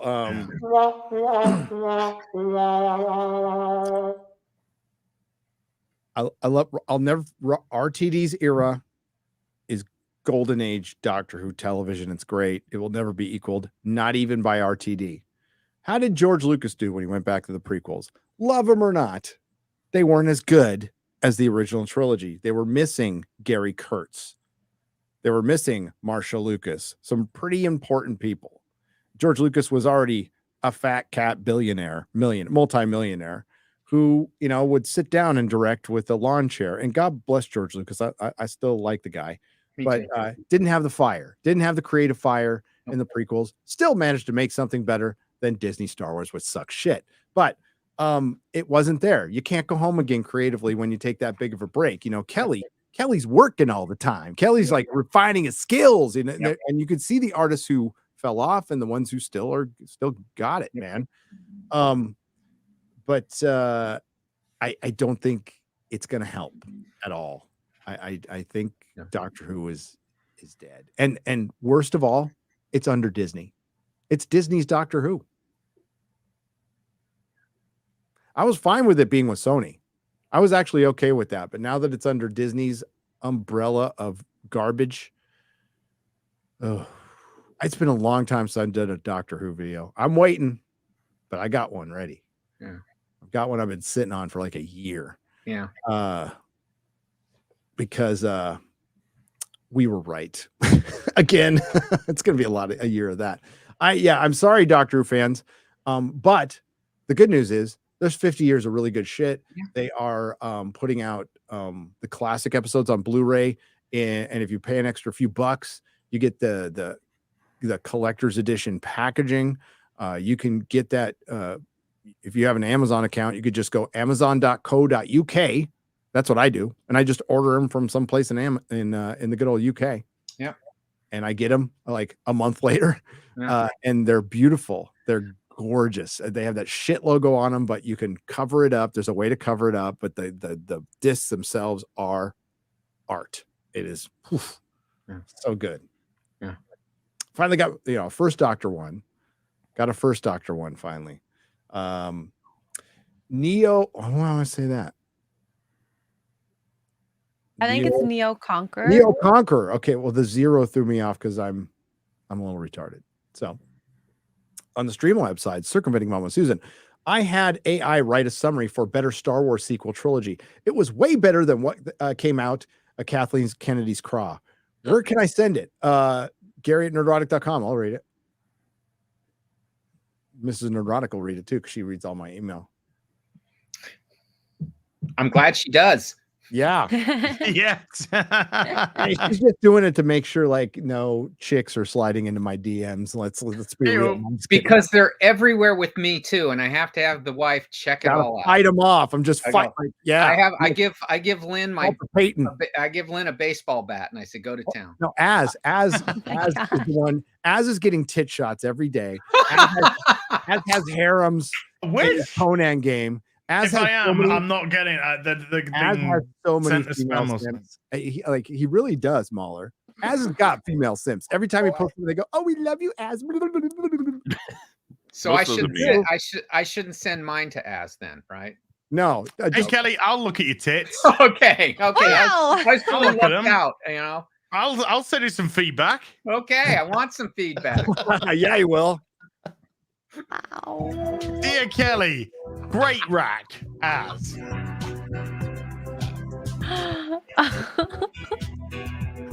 Yeah. Not every day gets to look at Kelley Jones's tits. There you go. Not everyone gets that. Yeah. Ian Take these So Forth- opportunities when they rise. Ian So Forth for 10 Nerdrotic memberships, $50. Oh, I almost hit that song again. Thank you. Thank you. G-Man, the comic fan, for $10. But wait, there's more. Blue Beetle meme is the exact same as the Batwoman theme. Oh, is it? The Blue Beetle theme is the exact same as the Batwoman theme. Had to mention it since Az and MauLer, two of the patron saints of Batwoman, are here. Is it? Is it similar? I'd have to check it out. I haven't seen the Blue Beetle trailer yet. Oh, I've seen it, but I can't remember any It's Warner music of Brothers. any interest. Remember the end. I've been made aware of the end. So okay. Could you find? Oh God. You want the tweet? Eric or you, could you find that tweet? It's not Ryan. It's somebody tweeting Ryan about being pissed off. You might be able to find it by finding the Blue Beetle director who responded to it with a meme of Skeletor saying, "My job here is done."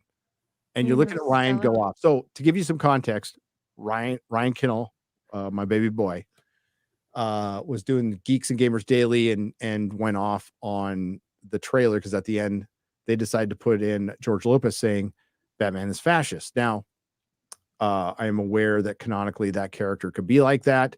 I am aware of it doesn't matter. Like that is shit marketing. That is, somebody should be fucking fired for that. It's not a joke. They said it's not a passing joke. That's how they feel. That's from the director. That's from the creator of the movie. So it's not just a passing joke. We're going to see them authentic and unapologetic. Throwaway line. I was going to say, you don't have to apologize for, by the way. You don't have to apologize for anything. So there's no need to be an unapologetic Latino. You don't need to apologize for anything. No. This one? I was going to say, like, it could be a joke maybe in context much more, but like, what a bad idea to put at the end of your trailer. In the movie, but put it as the last words in your first fucking trailer after Shazam 2 flopped, after Black Adam flopped, and Batgirl got outright canceled. You're fucking retarded. The guy, by the way, that is keeping your fucking company going. Oh, and by the way, because every comic that's in the top 100 from DC is Batman orientated. And if you think it's a passing joke, this is coming from the director. And again, he has the right to say this. I believe in free speech. Who said in a tweet that he hopes that President Trump has the same fate as Abraham Lincoln. Wow. Mm-hmm. Okay, said it again. Also, why would you think Batman is a fascist? So you wouldn't know. In that universe, Batman is an urban myth. These retards, or he's a crime fighter. They don't know what fucking fascist means, for one. It's because it's meta. It's meta. Everything's meta. Oh my god, meta. Try just some good writing, because that fucking trailer looked like they fucking just a rip-off, an absolute rip-off of any fucking hero they could, with CW grade level of fucking CGI, man. Yeah, okay. Fascism has nothing to do with Batman. No. But he's got money, you see, and he fights crime, and he doesn't give it to the people. So he must be like a Ryan says it, for one, in the world, in any DC world, nobody's supposed to know who fucking Batman is. No, they don't know. Yeah. They have no idea who he is. That's the great mystery. Yep. He could be state-funded Batman for all we fucking know. Mm-hmm. But you know what?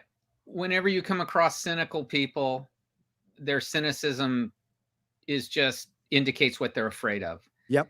And whenever you hear someone say fascist, something's fascist, they're telling you that they are. Yes, yeah, it's a projection of the highest order. It should have no bearing on any of this. So let's hear what Baby Boy has to say. But shit all over your product. Yeah. You know, it's good look. At the end, the Batman is fascist at the end is just, this is pandering to these stupid fucking 20-year-old furry profile picture, she, them, don't know what your fucking gender is, don't buy comics, don't have money to go to movies. That's who that fucking shit is pandering to. Batman is a fascist. Fuck off with that. That's so stupid. At the end, the Batman is fascist. No lies detected. No lies detected from Baby Boy. That's the director of the fucking movie right there. Wow. That is the director of the movie. By the way, again, your job is done because you don't have one because you're not being picked up by James Gunn. Yeah. Blue Beetle is not on his list anywhere for his 8-year plan. And I don't remember you being mentioned for anything. Of course, James Gunn to your face is going to go, everything's going to be fine, kiddo. We've got a place for you. And he's going to pretend this movie's good. James Gunn knows this movie's a piece of shit. He knows it's going to fail. He knows these are lame duck fucking films that are going to be forgotten in days. And yeah, I predict Shazam type of flop with this movie. Absolutely. If you're any kind of an artist, I think you'd come up with a better response than Skeletor meme. Why even lower yourself to do that? You know, you either exactly don't respond or say, you know, we did our best. I hope you like the movie. Yeah, that's it. You know, give us a shot. Give us a shot. Give us a shot. But that's just heightening the amount of criticism you'll get now for everything in the film. And where do you not think of your actors, all the people who work to make a movie? You're sinking them with this. Yes. But they don't. The thing is, though, they don't care because to them, the virtue, the $0 that they can spend, the virtue bucks that they're gonna get from patting themselves on the back, having their peers inverted commas, pat them on the back, and then of course behind their back say, well, this person's not getting work because they can't make money. The virtue bucks that they can't spend anywhere, because there's no fucking virtue shop for them to spend it in, is actually getting rid of actual bucks, pushing people away to the cinema. Batman is the most, but like I said, he's propped up DC right now, comics, propping it up. If you took all the Batman books out of circulation tomorrow, the whole fucking thing would fall down. Yeah. It's literally built on it. And you got some dog shit fucking director whose film is fucking stealing every trope from every superhero because they can't construct anything original today with a fucking CW level of CGI, which makes it look fucking laughably bad. Sticking another Aquafina dog shit fucking sidekick next to them because they need to balance out the toxicity. That's going to make $0 fucking bucks at the box office, and you want to shit all over the fucking moneymaker? Do you understand why you are fucking dead in the water? No. Obviously not. Hey, Fuck Sarandon's in it though. I love that all the 75-year-old women in Hollywood are getting job as villains in superhero movies. Awesome. Why didn't you have her fight Helen Mirren? We'll have a right fucking scrap. I mean, 40 years ago, I'd fucking pay primo dollar for that. Okay, you're right. And that's primo dollar. You know? I mean, even now, I'm kind of like a little bit turned off. But he's great in 1923. Okay. Yes. But when is Meryl Streep going to play Brainiac? That's what I want to know. Tomorrow. She's a big fan of Harvey. Angry Joe liked the trailer. Harvey. Angry Joe liked the trailer. That's good for him. MauLer, ask me what I think of Resident Evil 4. Why? What? What do you think of Resident Evil 4? Ask me what I think of Resident Evil 4. What do you think of Resident Evil 4? There's no Mila Jovovich. That's how much Angry Joe knows about TV shows. Okay.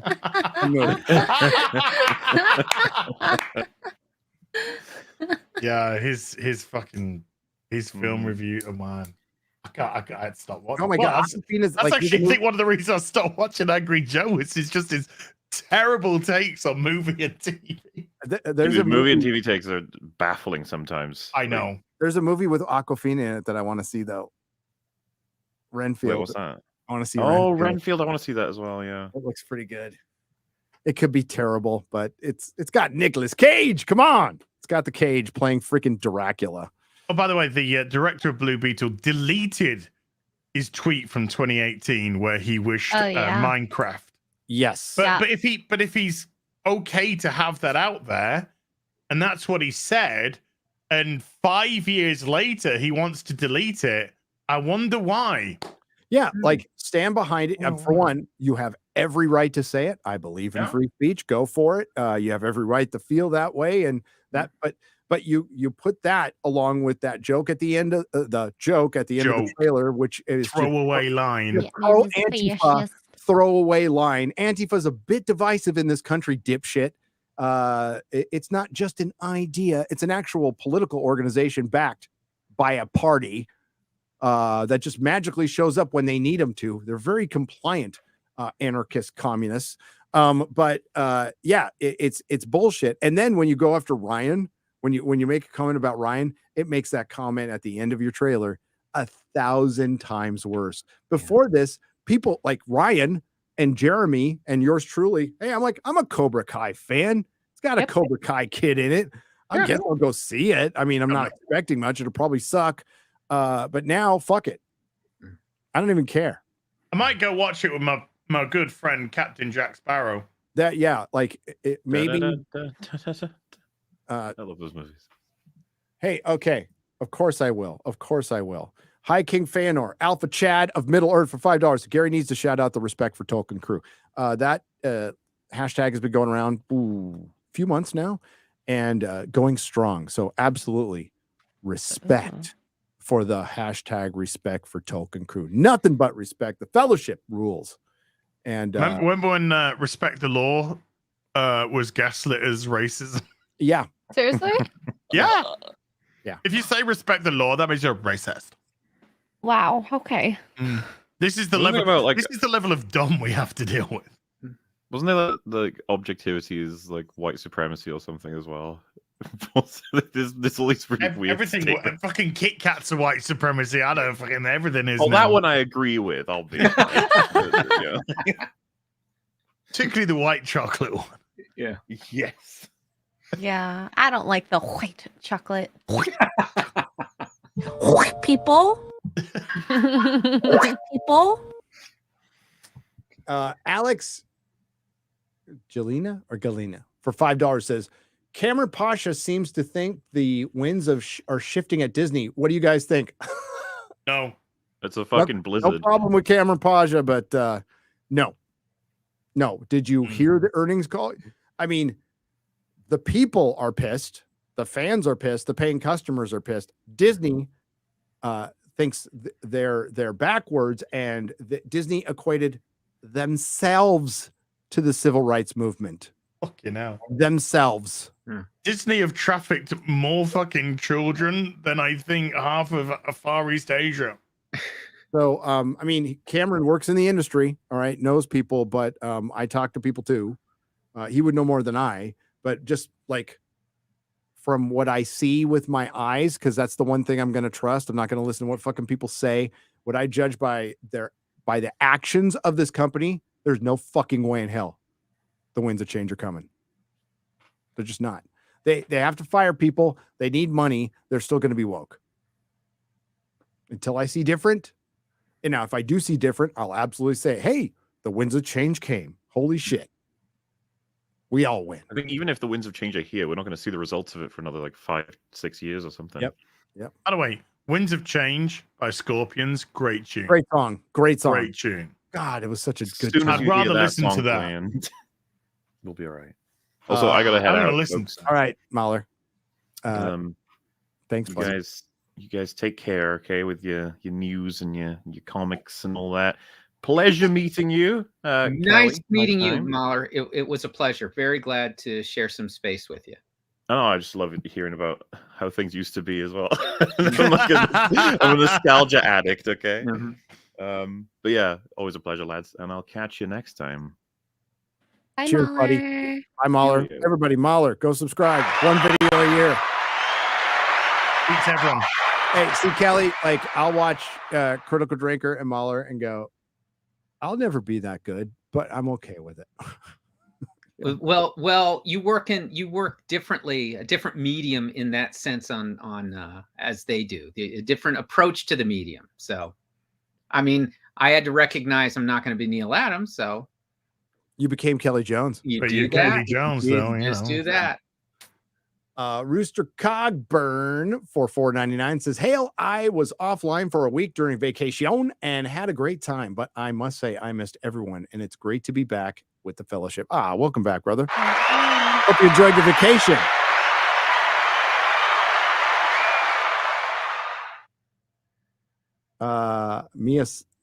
Miasma for 20 British pounds. Meows. Yes. By the way, in that Blue Beetle trailer, isn't that the most fucking stereotypical Latinx family that you've ever fucking seen in your life? Yeah, that was. So which is it? Which is it? Is it stereotyping bad? On the nose. Or is it, oh no, this is exactly what it's like? Because fucking hell. Oh, look, it's a large family, and we just go like this all the time, and they go, oh, every time somebody fucking makes a noise.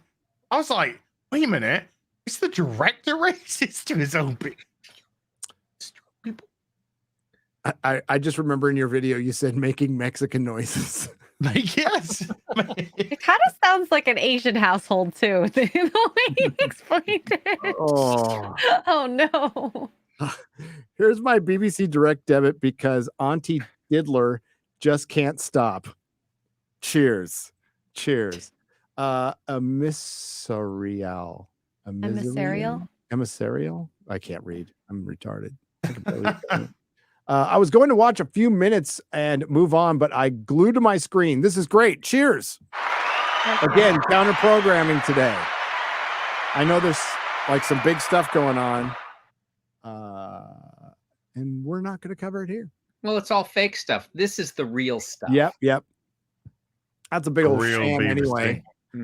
It's just going to. Although no one was bagging and boarding. I always like it when you hold up the books you're going to bag. Okay. I always like to see, Well, that's one of my favorite things. Just box them away today. I know. I'm out of supplies, and I use the old boards to write You my. got my wife to do it. She's been collecting awesome. romance comics. Nice. So now she's doing it while your show is on, and she always likes to Aw. see.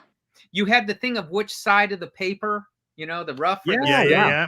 Okay. We'll bring it back, and we'll bring you back, and we'll bring that back. Okay. This is my next video. I write everything down, my Okay. bullet points. It's horrible, and then I highlight it when I'm done. Yeah. That's what I do with the boards. I recycle them. Yeah. I'm almost a hippie. You're right there. I do have Chuck Dixon's book.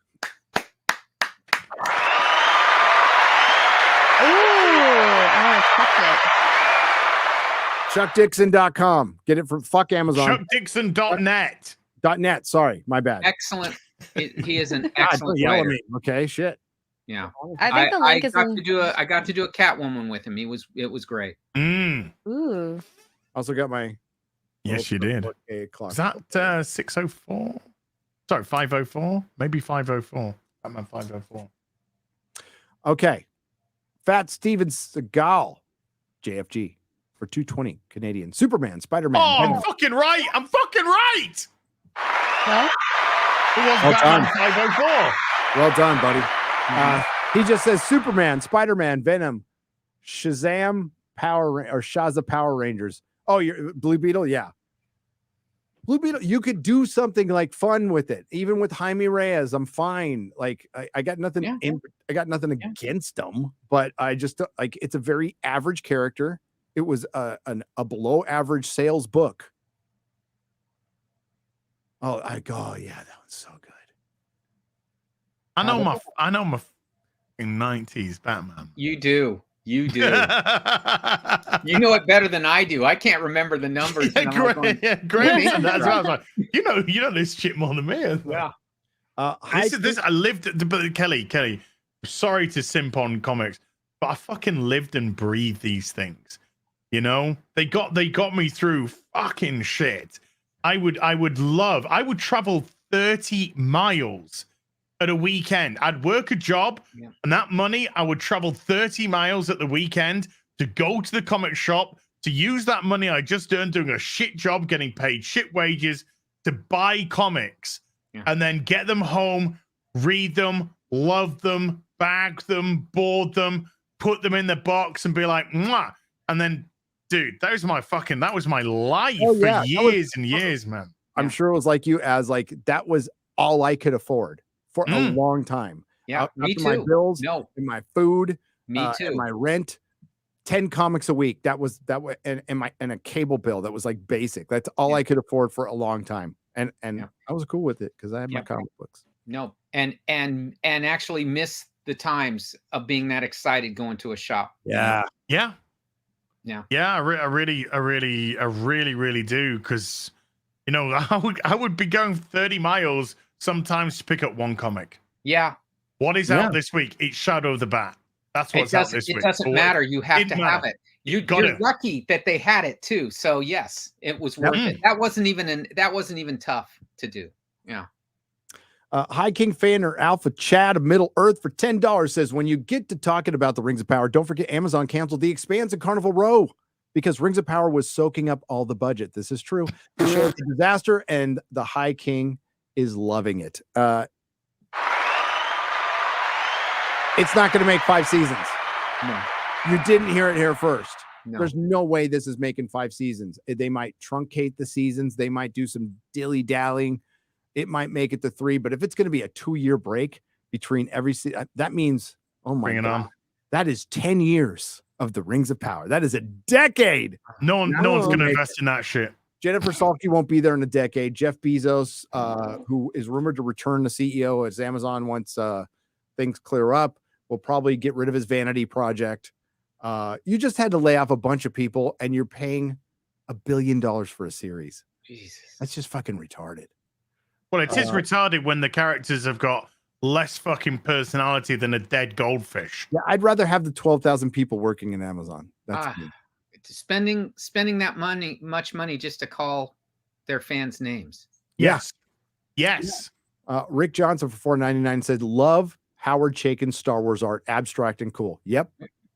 Absolutely. I wonder what the exchange rate is on $1 billion into virtue bucks. I think it's Jack and shit. Aurora Uplinks for $2. Idea for a comic movie name, City of Cannibals. Nowadays, you got to check. What's it about? Done. Yeah. I'm thinking it's probably a city of people eating other people. So it's California. Yeah, City of Cannibals, the Gavin Newsom store. Well, yeah. In California, it'd be vegans. So, so it's a bunch of. We talked about that. And somebody's. I'm pretty sure the people there are 100% kale. Vegan zombies. Yeah. Vegan zombies. Yeah, they're gonna take my celery. Vegan zombies. Do it. Let's make that comic. Yeah. The Fine Young Cannibals. That was a good band. That was a great band. Great band. Loved them. Guy. Love them. Drive me crazy. I liked how the guitar player. I always liked how the lead would play. How he'd shuffle and. That's the English beat guy. That's the English beat guy. Okay, I loved him because like the English split off, and they did the Fine Young Cannibals, and what was Dave Winkling's General Public?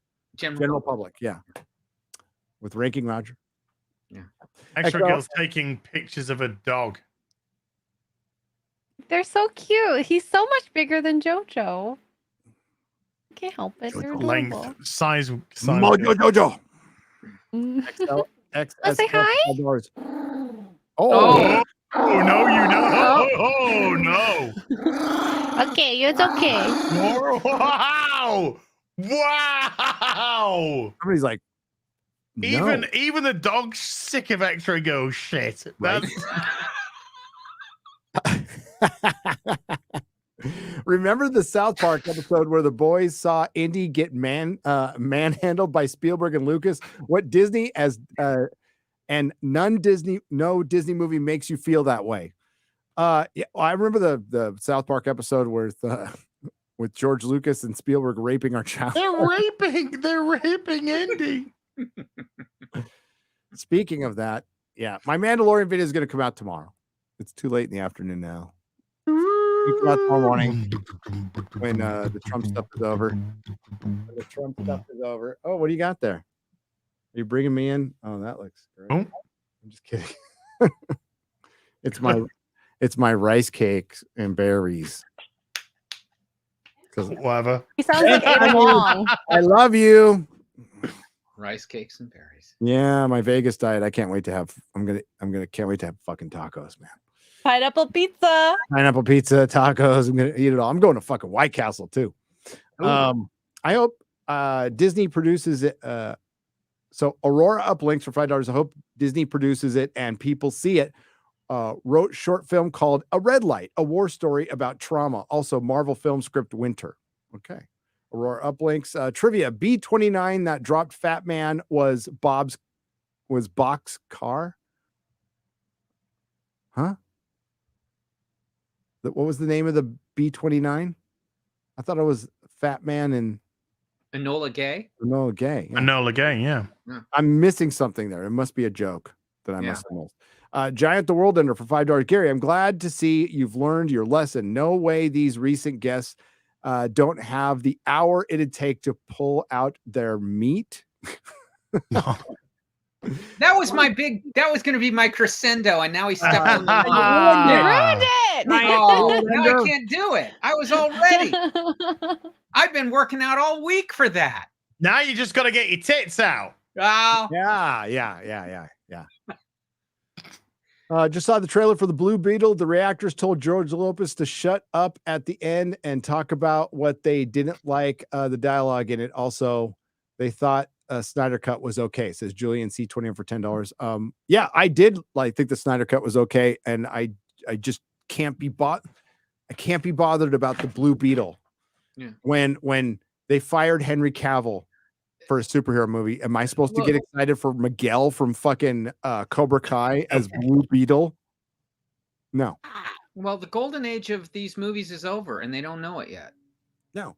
And the golden age is over, Kelly. You know, they're bringing out Z-listers.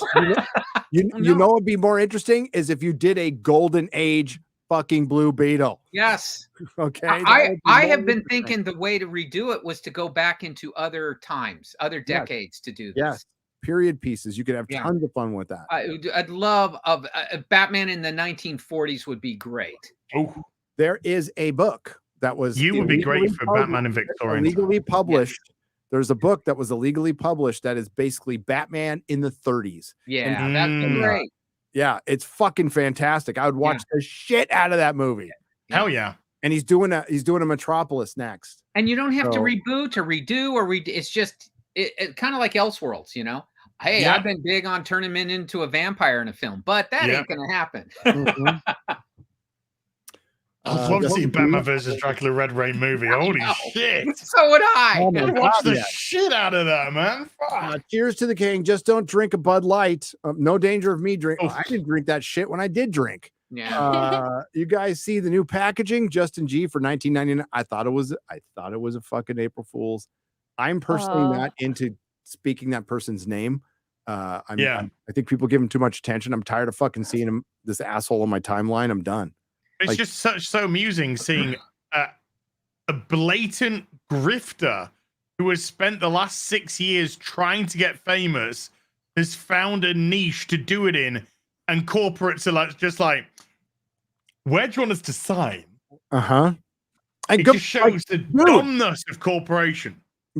Can you blame him? No. It's the grift. The grift, mate. He's doing the grift. Massive grift. I'm tired of seeing it. You know, he ain't babysitting any kids that I know. So yeah, no. And that's the other one you really need my to worry wife. about. But everybody retweeting the guys, making them famous as hell. Yeah, yeah, that's what they want. Final one, Sir Ubasan for $20. Hail Nerdrotic, FNT, and the Iron Age contributors and soldiers. You guys have officially become what G4 has abandoned years ago. Gary, I don't care what anyone says about you. You are smart, and we need people like you. Thanks. I'm smart. Thanks, Sir Ubasan. I appreciate you. I have voices in my head that tell me things. Kelley, thanks for staying this whole time. We held over 7,000 people on alternate programming day for the entire show. Is that good? That's really good. That sounds bad good at all. That sounds good. Great. So thank you, everyone. 7,000 consistent for nearly 4 hours. Yeah. Freaking. Now I'm going to have to tell my wife. She'll have to deal with me now. She'll have to deal with right. that. Yeah. I'm a bit of a big deal around here, you know? And tell I'm Lynn, Kelley Jones. Yeah. Lynn, I'm Kelley Jones. That's what I do. I go down there. Right. Bitch, my wife. Right, well, Kelley Jones bitch can make the fucking tea then, can't he? Oh. Yeah. Well, yeah.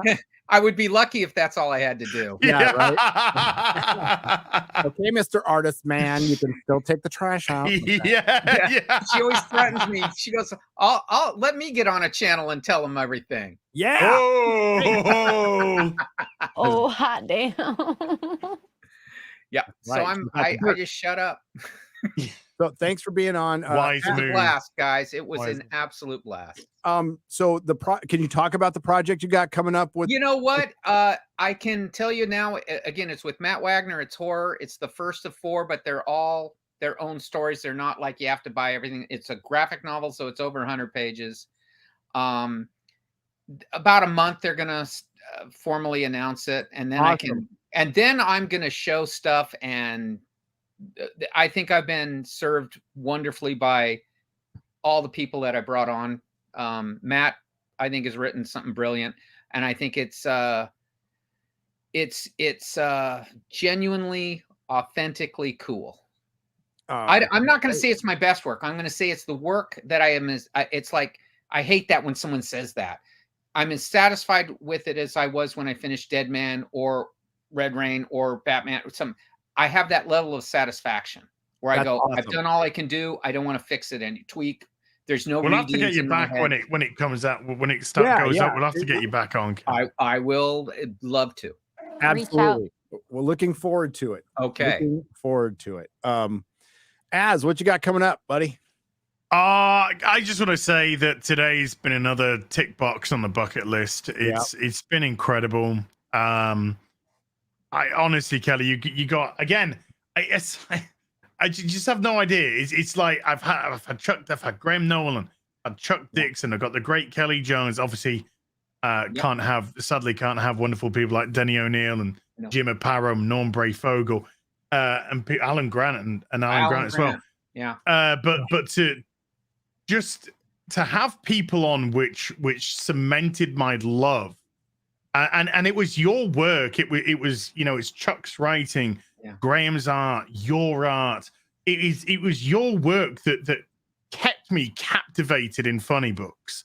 Just kept me captivated, and that launched me going back, getting back issues, expanding the other books which could come from the company. Like I said, Superman, one shots, Elseworlds, mini series, Green Lantern, Flat, the whole job lot, and it's just an absolute pleasure to share space with somebody who's been so integral at really shaping one of the aspects of my fandom and my love for fandom. And the reason why we do get mad and upset and scream and shout is because this is actually something we love. Yeah. We love and we see in the hands of vandals at the moment. And to be able to have that moment with somebody that gave me nothing but joy, nothing but just pleasure, rereading over and over again these comics. Maybe that's why they're so ingrained, because there were comics I wanted to go back and reread. I wanted to read. I don't know how many times I've read Nightfall. I don't know how many times I've gone through all these different stories that have really kind of shaped my nerdom. And for a kid who I don't have a talent, I can't write, I can't draw, I don't know that but one thing I do have is a vivid imagination. Yeah. And to have somebody fuel that imagination and just let me just fall into that wonderful world of escapism. Yeah. I can't say enough, but please accept my thanks for being who you are and producing what you have, and I'm very, very grateful. Well, I'm honored, and you said it beautifully, and you do have a talent, and it's with words. So thank you very much. That I speak pretty like. Yeah. Yeah. No, I look, like I said, I am much more a fan first. And I've done the same thing that you've just done to so many of my, when I got a chance. So I do appreciate it, and I do take it seriously, and thank you. No, thank you. Thank you, Kelley. And I might stream some Resident Evil 4 later. There you go. Okay. There's tons of collected versions out there of there's Doug Mensch and Kelley Jones. There's hardcore, hardcover, omnibuses out there. One of them's kind of expensive. But maybe if you shop around, maybe you can find you can find them cheap. You can find them. Bookstore, stuff like Get that. The hardback stuff. Get the hardback there stuff. Is, the hardback stuff. The Nightfall reprints. They're all out there. Contagion, you had some in Contagion there. Dead Man. If you get your hands on Dead Man, it's great stuff. So Kelley, it's an honor. It's a pleasure. We'll definitely have you back. Get the Batman Dead Man. I think maybe 529 to 531. Yep. Get those. Get them in the. Is that right? Is that right? I think you're right. Get them and get them in the glow in the dark. The glow in the dark. Gotta get the glow in the dark. Glow in the dark. It still glows in the still dark. Work. Yes, they do. Yeah, they work. That shit works. That shit. So go get that. I don't know if it's going to radiate people, but it still works. If it does, so what? Yeah. You're not going to live forever. Who wants to live forever? Yeah. One thing I'll tell you what will live forever. Batman, Dracula, Red Rain. Batman, Dracula, Red Rain. Good stuff. Trilogy. Get the whole trilogy. Yeah. Yep. All right. So, X-Ray Girl, what you got coming up? I'm probably gonna play Conan tonight, or I'm not sure if I want to do Warhammer. But I just released the first part of my reading of Jane Eyre by the Charlotte Bronte. So if you want to hear that, it's on X-Ray YouTube. Girl, what are Jane Eyre's pronouns? She, her, I guess. If they existed. Well, they do exist, but I thought her pronouns were it's Jane Eyre, so it'd be Mr. Rochester. Mr. Rochester. Yeah. I mean, I haven't finished the book. I haven't read it. This is my first time reading it, so please. It's a great book. I cried so hard at the part where her friend dies, and I was like, ugh. So I know, but whatever. That's great. I like seeing how people were back then. Well, you'll love it when she takes her sword and starts getting revenge on everyone. I can't wait. Yeah. Stab, twist, and gut. Yeah. Stab, twist, gut. All right. I'm going to be on with Graham Nolan. This is going to be quite a day for me on Geeks and Gamers Tuesday night's main event in I hope it's 4 hours, but I think it's 3 hours. Yeah. Because I got to record part of a video between now and then. But I'll be on that. My Mandalorian review, which was supposed to come out today, but thanks to a certain former president being going through this fucking sham of an arrest, I'm pushing it to tomorrow. Tomorrow morning, it'll come out. There will be no Nerdrotic Nooner tomorrow because I have an appointment and I can't get out of it. So I got an appointment. I'm going to be late for Real BBC next week because of the second part of that appointment, but not very late. Not very late. Maybe not even an hour, just slightly late. What? Wait, what? Say again. I have a couple of appointments that I need to go to. So I messaged you on WhatsApp. I thought you meant today. So next Tuesday. Tuesday, yeah. Okay, no problem. Next Tuesday we got Mandy Summers on my channel. Yeah, Mandy. Ooh. Mandy Summers. Trust me, Gary. When Mandy's on there, they won't notice you're gone. I know. Yes. I might not need to come in. You just full screen Mandy, and that's perfect. Mandy's rack. Just put Mandy's rack up, and it's fine. Yep. Nice. It's a nice rack. Nice rack. Yeah. But this has been another wonderful episode of The Real BBC. Thanks to Kelley Jones again for joining us. So excited. Thanks to the chat. Thanks to the Nerdrotics. Thanks to everyone who left the super chat and donation. You helped keep the lights on. We'll be back on Az's channel next week with Mandy Summers' Rack. Wow. Okay. Rack of comics. Rack of comics. Rack of comics. Well, there's all my types God. of What's rap. wrong with you people? Also, yeah, I said you people. What? Thank you, Sludge, for the 5 memberships for $25, and WG. And WG with 10. And thank you. WG. All right. Next week, Real BBC, Mandy Summers' Rack.